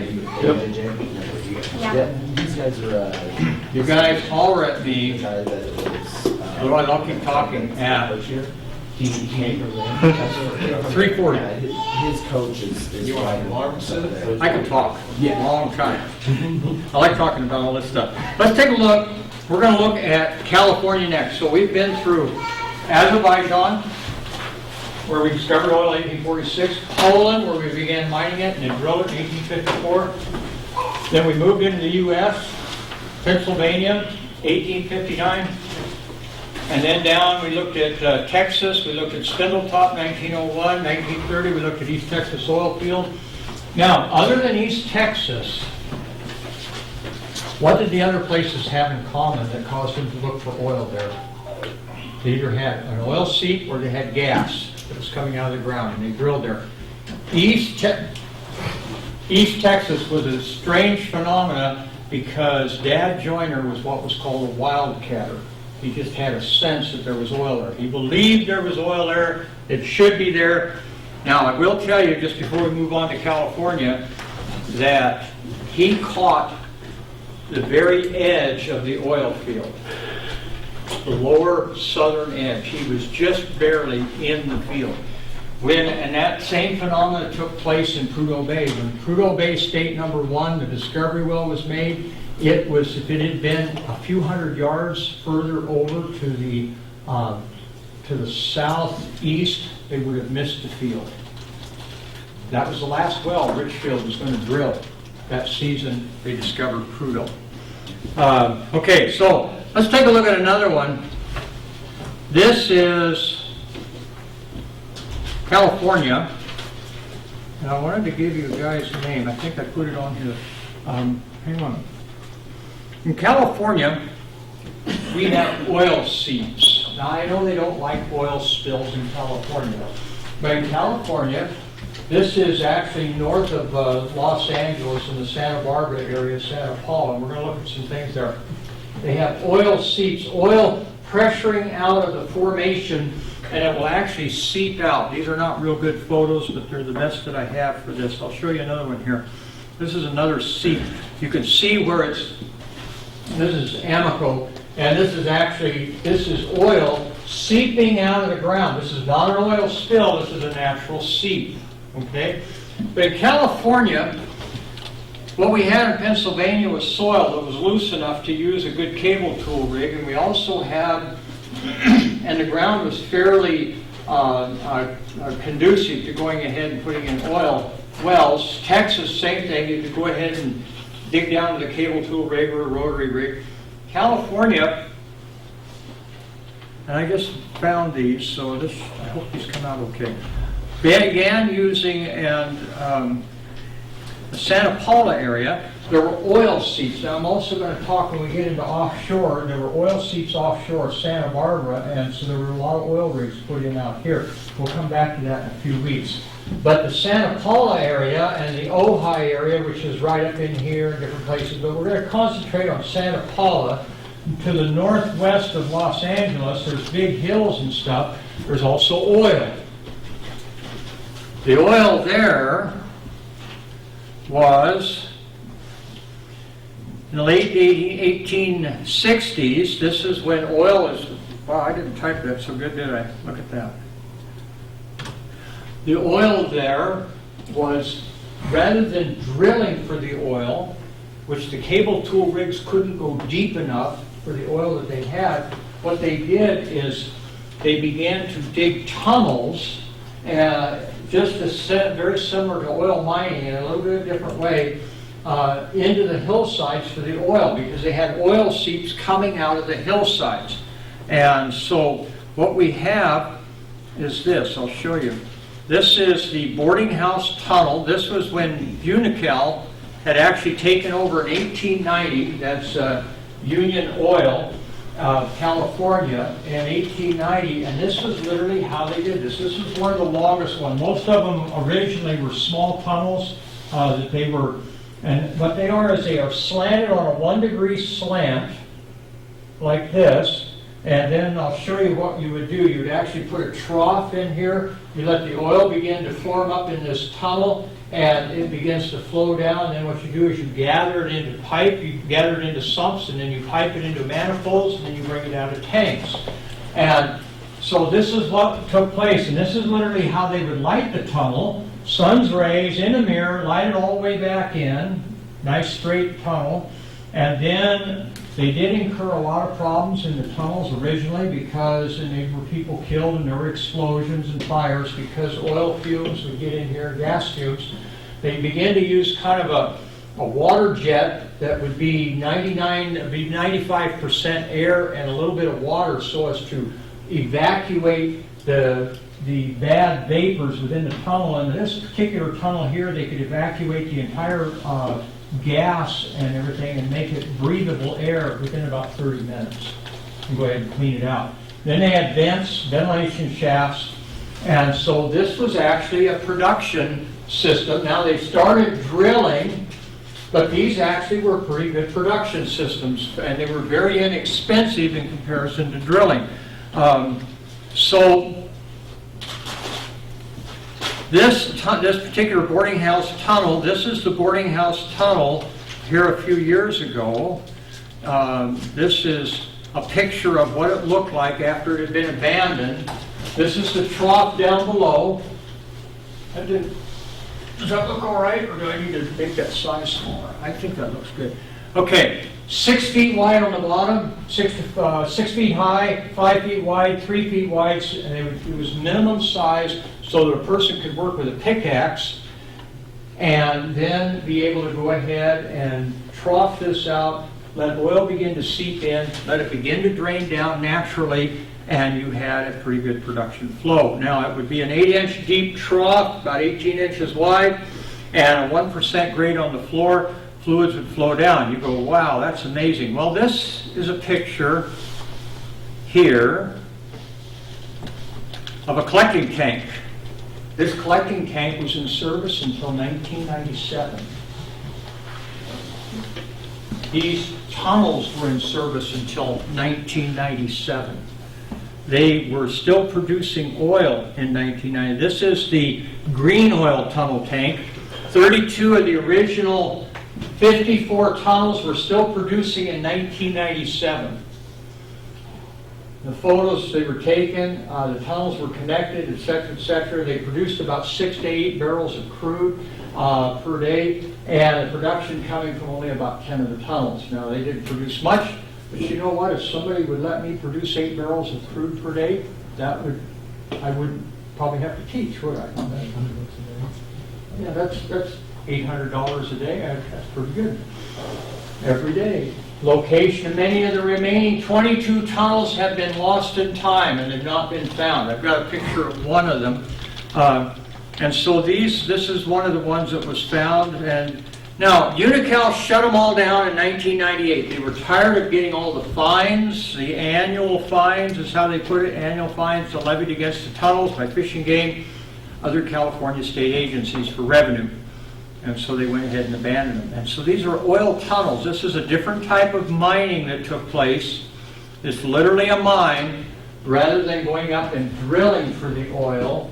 As you see, when we think oil, realize that not only were there shafts put down like this for rock oil in Poland, but there were also tunnels in which then it just drained out, collected, and then was going to continue to go ahead and process it. Different methods. Now, and the reason that they would do that is because there were oil seeps up above, and they knew that oil was down below, and they'd follow the seeps and go ahead and dig it out. Not unlike going after a spring. Some of you may have done that before. Let's go on down. The Los Angeles, in fact, I think I have a map of California. Hang on just a second. I thought I put one in here.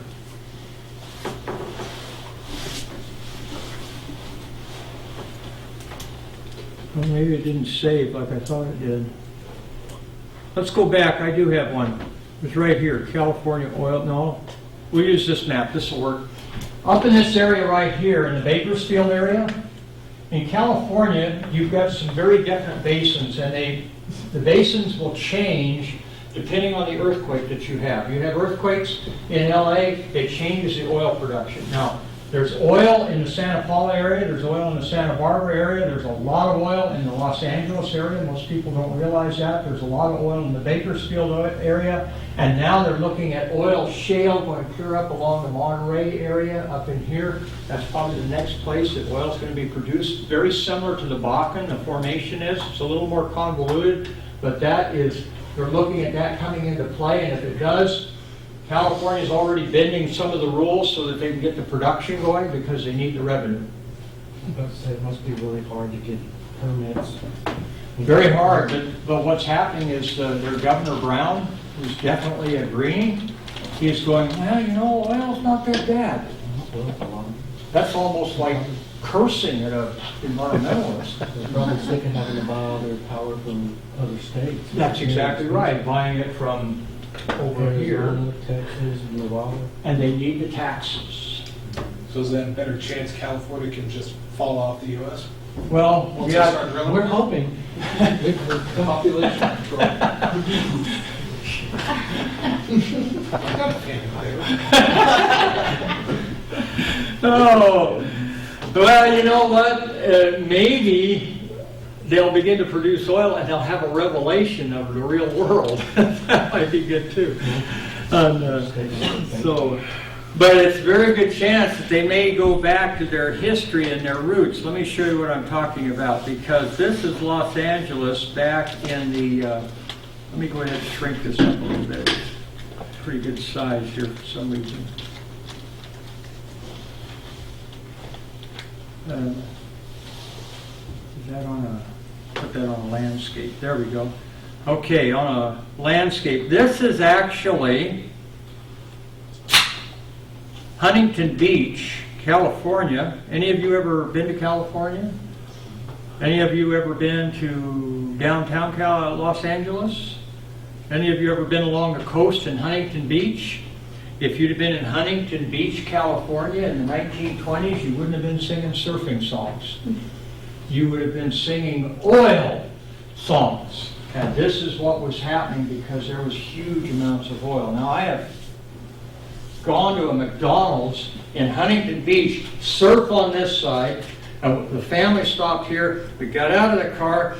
I started to walk across the parking lot, and I should have been sniffing hamburgers, and I went, what is that? And my wife says, what are you doing? I said, I'll be right in, just a minute. And what did I smell? I smelled oil. That smells like crude. So I look like a dog, you know. And I'm trying to find them, going back and forth in the parking lot. Finally come over to this fence, and I climb up on the fence, and here is a pump jack and a well, and it's pumping oil right there in the parking lot of McDonald's in Huntington Beach. Oh, hey, this is cool, you know. And I went inside, I said, they got an oil well in there. And everybody just kind of looked at me like, that can't be true. But you know that there are buildings in Los Angeles that look like buildings that aren't really buildings, because what they are hiding oil derricks where they're drilling, doing workovers, things like that. People don't know that. They've got soundproofing. All this oil that you see right here is still there. Some of the biggest refineries in the world, like the El Segundo refinery with Chevron, it sits right there next to the beach. In El Segundo, California, just north of Huntington Beach, produces vast amounts of oil products. And a lot of the oil is coming right from the LA Basin. Now, they may not claim it, but they are an oil state, you know, and they're soon to be a bigger oil state as soon as they can figure out how to grapple with the fact that they need the money and their idealism. So this was California back in the 1920s, just before Hollywood came on. And this is going up into the Kern River, or Kern Valley. Kern Valley is up around the Bakersfield area. We were just looking at that. I'm going to go through some of these pretty quick. This is oil country. This is a oil crew back in those days. This would have been our grandfather, great-grandfathers on a nice day. This is looking, these are some of the original pictures of some of the production that they had. Some of this is pretty beat up. This is laying pipe, horse and wagon, because it was less expensive and you didn't have four-wheel drives. And then this is a postcard looking at the Taft, California area. This is an interesting photo right here. This is actually the first refining vessels that Unocal processed crude in the Kern River area out of Bakersfield. How they would do this is they would run crude in, and then you would go ahead and heat it up to a certain temperature, draw off the kerosene, and dispose of the rest of it. That meant all the stuff that was heavy, all the stuff that was light. That meant the diesels, the turbine fuel, and all of that. All the gasolines and the naphthas. You might save naphtha because that's light kerosene, but all the rest of the gasolines went out the door too. And you kept the kerosene. Then run the next batch in. Run the next batch in. That's an original refining or fraction facility. This is looking at Taft, California. And I put this picture in here for a reason. This is in the late 1960s, which doesn't seem that long ago to me. And these are they're still using and building wooden derricks to go ahead and drill. This just predates deviated wells and also directional drilling. Deviated wells were just coming into, they were experimental still in the late 1960s, so a lot of wells were still being drilled straight down off of old derricks like this. And there's quite a difference between, and we'll get into that as we talk more about drilling, between a straight down well, a deviated well, and a horizontal well. Different creatures and different technology for doing those things. This was a typical situation, a gusher. This is in Coalinga, California. Again, high pressure formations, and they would have gushers. There's a lot better technology. You would rarely ever see this anymore, where you have a gusher. Had a gusher in the Macondo well when it blew out. Of course, it caught fire, and then it gushed. But here, the pressure overcame the mud weight, and nowadays what we have is better technology for having the proper mud on top of the crude and gas to hold that formation pressure so that you can go ahead and drill. Retcon had a gusher out with the crudo. They did. They hit a high pressure pocket. High pressure pocket, and suddenly it was an unexpected pocket, and that is a dangerous thing. 3 days, I think it took them to stop it. Yep. Now, what we were just saying there is they were drilling down, and then there was a high pressure pocket within the formation, isolated pocket of pressure that suddenly emptied into the well itself, unexpected, blew out, and it overcame all of the mud weight that would hold that pressure down. Now, that was a dangerous thing. That could have killed a lot of people because they weren't ready for that. This right here, I do want to bring this up. We talk about oil spills. This is, and I had a lady in class 3 semesters ago who was from this area, and she talked about this. I was talking about it. She said, "Oh, I've seen that." There's quite a thing built about her. There's a monument or something about it. This is called the Lakeview Gusher number 1. And I'd like you to know that. Let me go ahead and type that in so you can see when I type it what I'm saying. Lakeview Gusher. There's a reason for this. Let's go ahead and go to a new page. So some of the areas that we just talked about, let's go ahead and do this. We talked about Santa Paula with oil tunnels. We talked about, what else? We talked about the LA Basin, the fact that Los Angeles has oil. Then you might remember that up around the Bakersfield area, that would work for me. Bakersfield area, there is oil. And then, because there's lots of little towns around there, Tapconing and all those kinds of things. This is the Lakeview Gusher, and I'm going to go ahead and bring this up. Lakeview Gusher. There's a reason for this. This well blew out. Out of control. Highly pressurized well that blew out. Lakeview Gusher, and this was in I don't know that I have a date for it. Darn. Well, I'll give you this. I won't give you a date, but I will tell you that it gushed for 18 months. Okay? It gushed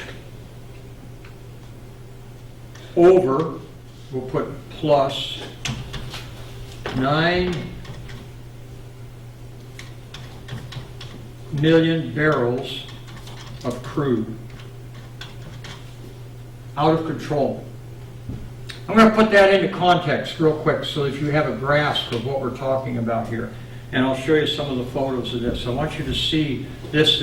This is the biggest out of control oil spill America's ever had. No, very few people know about it, and I'll go ahead and show you the pictures. To give you some comparisons, Exxon Valdez,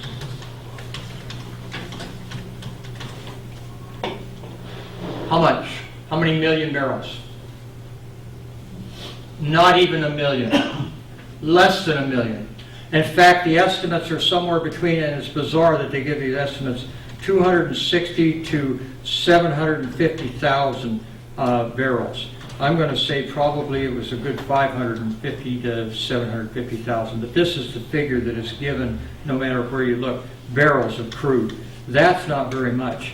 What about the Deepwater Horizon well? That is a catastrophic well. Deepwater Horizon, the Macondo well.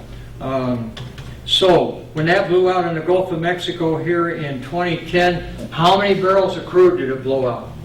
I looked up the Lakeview Gusher, the year, it was 1910. Good, thank you. Thank you. I couldn't recall, and I didn't want to give you the date, just trying to think about it.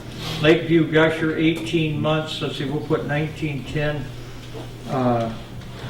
For 18 months. Okay, thank you. They went from, I think it said March, it was like the 14th of March to like September of. Oh yeah, really nasty thing. And it brought in a lot of technology for well control after this happened. Deepwater Horizon, monster blowout. In comparison, it blew out 4,900,000. This one was almost twice as much. So I wanted you to see that. Let's take a look at some things then. Let's look at some photos here. So this is actually where it's blowing out. You could see that there is, what it did is it ripped the pipe down below the surface and it blew out in such a way there was no way to go down and begin to put a lot of times you could take, if you've got a blown out pipe, this is where they ran into problems in Kuwait where Saddam Hussein had blown off the oil wells. Well, it was real hard to make a repair. You'd have to put out the fires, then go in, and while the oil is gushing, you'd have to slip a joint over and then do a cut, and then set a system on there where you could tighten it down, and then you could go ahead and have a valve on there and go ahead and shut it off. But it was very hard because it was such jagged metal, because it had been blown up.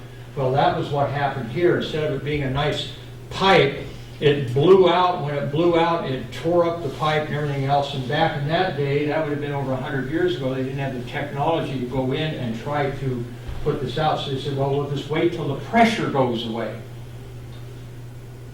18 months later, it finally depressured. Now, you can see where they sandbagged this pit. Okay, well, what did they do with the oil? Well, that was fascinating. What they did with the oil, and let me go ahead and make sure I get you on the right slide. This is actually the blow when it was blowing out. It destroyed the derrick. And then this shows that picture. Let's see, let's go right here. This shows what they did. They began to channel. They said, okay, if we've got all this oil, let's use it. So what they did is they went back and looked at the oil tunnel technology. They said, well, if it's going to go ahead and blow out and seep like this, we'll just channel it. And they did. They channeled it from there all the way down into a place down by the coast, and then or down to a place where they could collect it, and then they took it by pipeline and shipped it on over to the coast, and then shipped it out and sold it. So 90% of all of the oil that blew out got sold and used. And so then it was just a matter of, and then afterwards this was all cleaned up, and you can't even find, according to this lady that lived down there, she was born and raised there, says you can't see where that oil river was. It's like it never happened. All you have is just a little plate along the road that says this is where the Lake View Gusher was. I wanted you to see that. I thought that was kind of an interesting thing as far as history. We're going to look at Alaska. Let's see. I think we will do, just a second. We're going to do this part. We'll do this in the offshore section.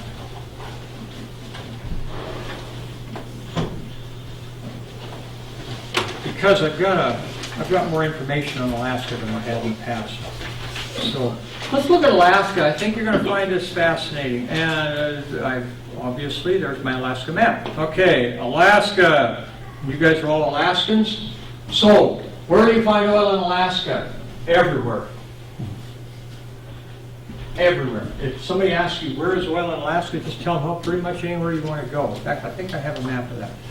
We're going to be looking specifically at history, though, in here. We're going to be looking at this area, the Cook Inlet. We're going to be looking over here between Cordova and Yakutat in the Catawba region. And then we're going to be looking at some of this area down here along the Alaska Peninsula, below Kodiak. And then we're going to also be looking a little bit at Prudhoe Bay. Now, most of you probably don't think of this as oil country here, or oil country down in here, or oil country over here. That is the oil country before Swanson River and before Prudhoe Bay. So let's take a look at this and see what we've got. Here's Cook Inlet. I want to show you Cook Inlet. So when we're looking at this, I'm going to take you through some stuff. This is the Aniskin Peninsula, right straight across from Homer. This is oil country. In fact, the original oil drilled in the Cook Inlet Basin was drilled in Dry Bay and also Oil Bay over in this area here, in the Aniskin Peninsula area. And even now, there's been oil drilled there for over 100 years at various times. There is oil there. There are oil creeks over there. I'll show you pictures of that. And Hillcorp, who's been doing work in the peninsula area and on the platforms and that, is planning on drilling and going down here and drilling oil, because now that is in an area where it would be convenient to go ahead and process that oil and ship that oil. And there's proven reserves there that never been economic up until just recently. Now, when I'm talking Aniskin, I'm talking the 1890s. So we're going to be looking from the 1890s for Dry Bay and Katala and all of that. We're going to have some definite time periods. We're going to have the 1890s when there was a lot of oil exploration. Then we're going to have the 1950s that are going to be the Swanson River, Prudhoe Bay up into the 1960s, and Cook Inlet 1960s, and then pretty much things have just settled down. There were some other reaches to try to do some exploration, but it just hasn't taken off. So let's look. I'm going to give you this other instead of going to all of these pictures, we're going to go back and look at something else here. I got this from one of my friends who was at Agrium, who now works for Hillcorp, and he says, hey, you ought to use this in your class. I think you would like it. And so he is correct. I really do like it. And this is a history of oil exploration in Alaska, and it's going to give you some pictures of what it was like. Everybody thinks 1898 gold rush, but we had an oil rush going up here too, because there were oil seeps everywhere. And this creek right here is the reason it's all foamy looking is because it's called Gas Creek. It's impregnated with a huge bubbling effect of natural gas within that creek right there. So this is our generalized oil basins, oil and gas basins within Alaska. And this is the Cook Inlet area, the Cook Inlet Basin. Shelikof Strait also has a huge amount of oil. And so then you can go over here in the Gulf of Alaska. There's been exploration. There was actually exploration done there with semi-submersible rigs until President Clinton shut it all down. And then you've got oil up here in the Copper River Basin. This is mostly gas. Now they're getting ready to drill gas in the Copper River Basin to supply gas locally to Glen Allen, Gacona, Copper Center, and all of those places. The Susitna Basin has a lot of gas. Yukon Flats has a lot of gas and oil. Doyon Limited is drilling right up in there. If you go up well, without going into some of the other basins, if you go up north, of course, we have the Chukchi, we have the Beaufort, we have the Anwar in here, we have this particular line right here is called the Barrow Arch. I'll be talking about that in the geological section next week. And so we have oil everywhere. I have friends who have worked on semi-submersible drill rigs out in the deep Bering Sea basins where you have the big 30, 40-foot swells and waves that go through there. And they found lots of oil. There's a lot of oil that's been discovered around this state. It's not been harvested because it wasn't economic. These are some of the sources of information. If you want to read a good book about crude in Alaska, Jack Roderick was a former politician. Crude Dreams is a good one to read. So a Niskin Peninsula. Here gives you some history. And what I'm going to want you to know is that oil has been drilled in the 1890s, 1950s, 1960s. That would be good for you to know. I can't possibly expect you to know all this information.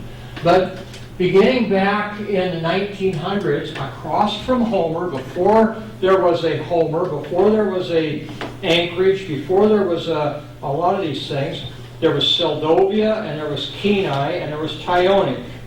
And then there was Eklutna, and there were some small towns, Fort Graham and English Bay, and then across the way they used to go over and hunt bear. And when they go over and hunt bear, there was a fellow by the name of Edelman who is deep into the commercial fishing around here, the Edelman family. But one of their great grandsons worked for Tesoro, now works over in Hawaii for Tesoro. Edelman went over and was hunting bear and found oil in the 1890s over here. So there's literally oil creeks over there. Filed a claim on it, never proved up on it. Others proved up on it, began drilling, and they found oil. Every time they drilled, they found oil. Problem was, where was this area back in the early 1900s? That's a good way of putting it. It was in the middle of nowhere. Was it in the middle of nowhere in the 1920s? Yeah. 1930s? Yeah. 40s? Yeah. It's only just been recently that it hasn't been in the middle of nowhere. Let's keep going. So these are some of the oil seeps that you see. This is literally looking at the reason this water looks funny is because that's oil coming into it right here. We've got seep locations. This is all seeps coming in here and flowing into it. I don't want to run out of time, so I'm going to move right along. These are some of the wells. This is showing where they were doing a test, blowing out and burning, flowing a well on 47 API gravity crude. That is really good crude, I've got to tell you. 47 gravity is like a light kerosene, naphtha. It's almost pure kerosene. and coming right out of the ground. And it shows you some of the area that they are around where they're drilling right here, pretty rugged, doing a well test. Let's keep going. And so this was in the 1900 census. Most of them came up in 1899. Didn't come up for fishing, didn't come up for the gold. They came up to work from Indiana, came across the railroad, came up by ship, contracted to come up and work in the oil field from Fort Wayne, Indiana, most of them. As a lot of investors were investing in oil, hoping to strike it rich in Alaska.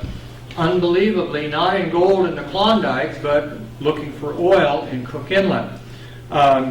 This is Ed Edelman of Kenai, 1896. There's an article about him talking about finding oil in Cook Inlet. This is dated 1901, right here, talking about the fact that he has found oil, and they formed up an oil company. The fellow he let that go, and A.N. Doty and John W. Rowland, then of Seattle, formed a company and put together $1 million in capital. Came up, they lost the first outfit, came back again. After that one got eaten up by a storm, came back in and began drilling oil in Oil Bay. Then a fellow by the name of Russell Havenstreit out of California began to pick up. He was into mining and stuff, and he was quite a talker and quite a schmoozer. You could tell by some of his contacts here. And he would go around and get all of these people to invest, and he drilled for oil all over Alaska in the 1920s and 1930s. Found a lot of oil, but the problem was, again, it was in the middle of nowhere. And so he had Boris Karloff come up here and actually tour around. Walt Disney toured around some of the oil sites, and these people all had money. Mae West had money in here, investing in oil over in Oil Bay and also in some other areas in Alaska. And it talks about him in 1858, or 1958, 1957. Now, if you look, you can see the dates on here. There's some different things, and this is why I bring up the different dates. They started in the early 1900s. This is drilling around Dry Bay and Qualley Bay, which are down, and some of you will recognize this along the Alaska Peninsula, Bercheroff Lake, right here. If you come back up this way, you're going to see Kodiak's going to be up here, and Cook Inlet would be back up this way. And so, a lot of oil right in this area. Now, everybody, when they think of Bercheroff Lake, typically that would be people going, oh, that's a good hunting area, especially when you get down to Ugashik Lake. There's a lot of caribou and things like that, big bear. But there's also oil. And if you're looking, this is what you're looking at right here. Come back up the Alaska Peninsula, and you're back up in the Cook Inlet area. But down here, they were looking for oil. Now, some of the latest ones, Exxon, 1957, that would be well number 6, and also Richfield Oil, the discoverer of the Swanson River field, and also at Prudhoe Bay. They had become ARCO by then. Number 13, they were drilling right here along Wide Bay, which is right here. I'll show you some pictures of that. There was this period of time right at 1890s, early 1900s, when there was a lot of oil being drilled, then everything died. And then because oil was getting really going again in the 1950s, they started going back into these same areas. Now, Hillcorp is talking about going back into some of these same areas again. Why would they go back in the same areas again? Directional drilling. That's right, directional drilling, improved technology, and the ability to bring the oil to market, which couldn't be done before. There you go, oil seeps. Look at that. That is what it looks like. Oil seeps, oil seeps, oil seeps. And so this is all oil that is seeping into the creeks over in those regions. That would be the place to look for oil. If you've got oil that's coming up, migrating up through the cracks from a formation down below, you have got oil down below that can be harvested. Same thing right here along the creeks. Let's see, I'm not going to. This shows you all the different seeps that are already, now this is going to be hard to see, but these are all places that have already been identified as having oil or gas seeps that are active and still seeping out. Over here in glacier areas, right in here, here, active seeps coming out of the ground, oil flowing. This is some of the old stuff. This is from 1901. These were taken just a few years ago. Stuff still sitting there except for the one old photo. The other stuff is just stuff that was left and is still sitting there from the oil production. These are some of the folks that were involved. Just so that you know, most of you would not know, you've probably heard of Lathrop High School up in Fairbanks. Well, it was named for Cap Lathrop. Now, why is he important at all? He was the first self-made millionaire who was in Alaska.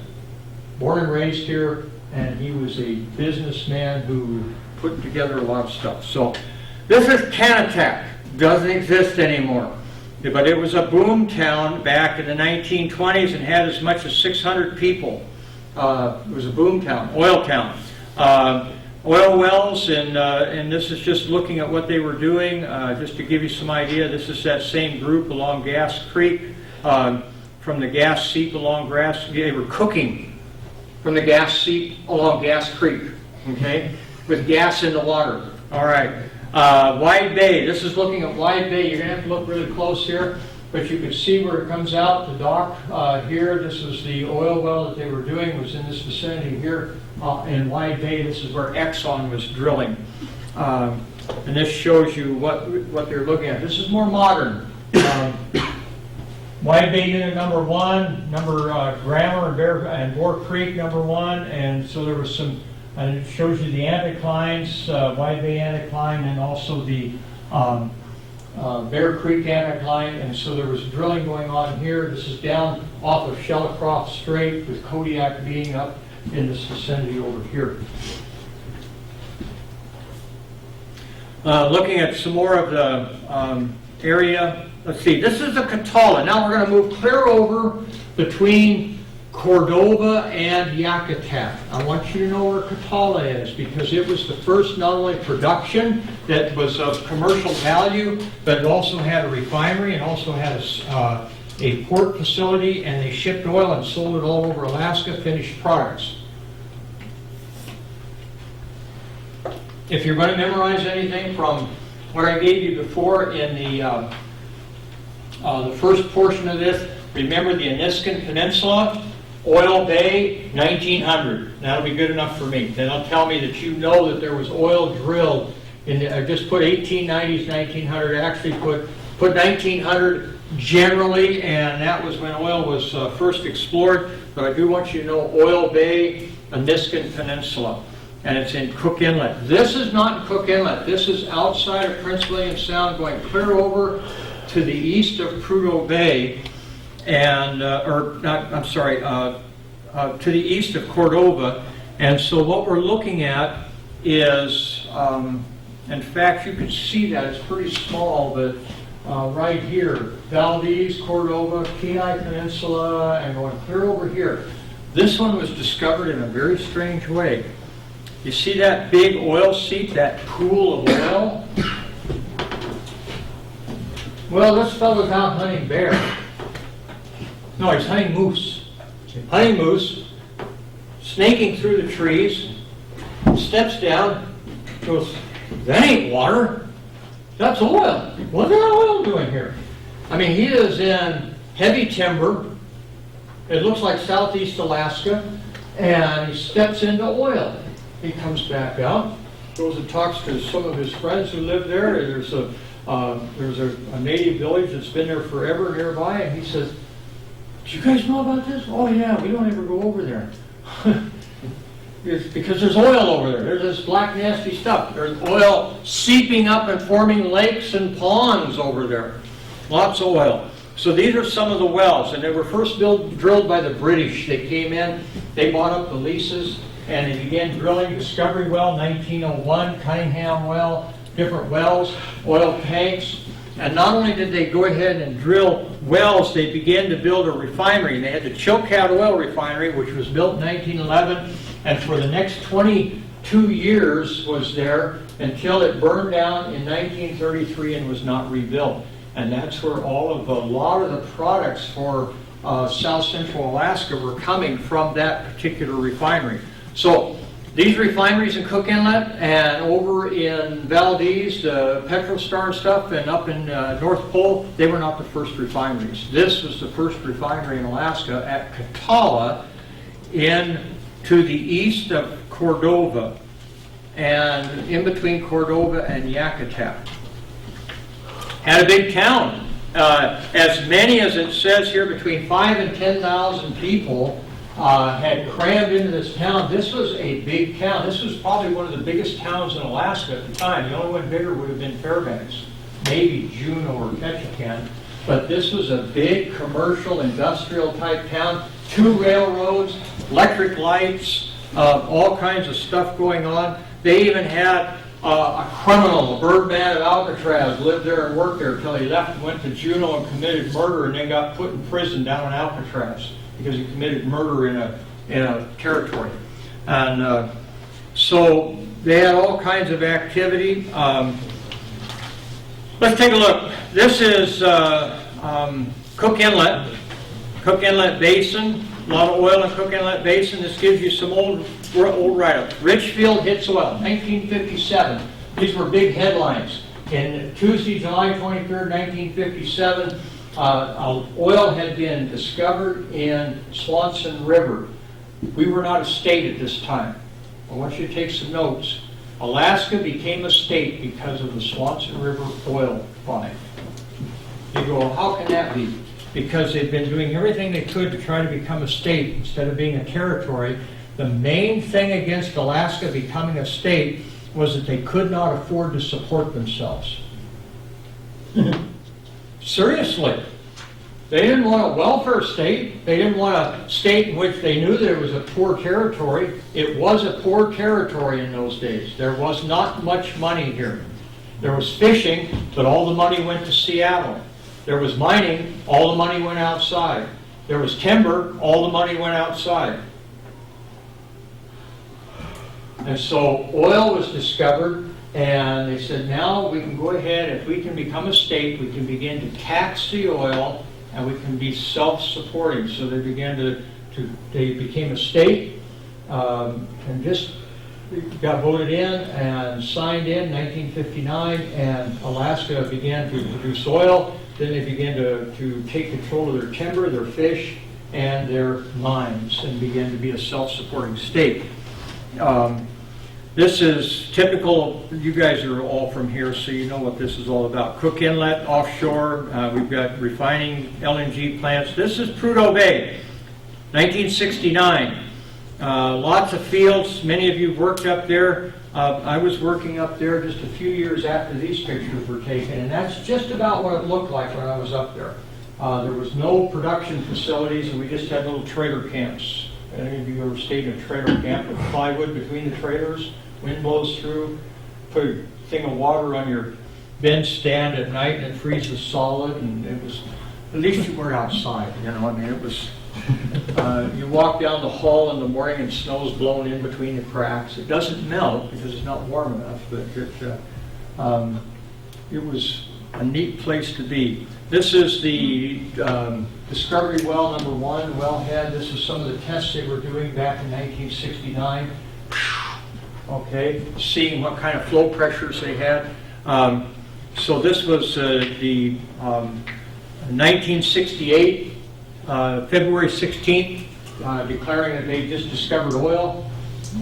And so it was shortly after that, being a little bit political, shortly after that, the state sold. Actually, what took place is the state.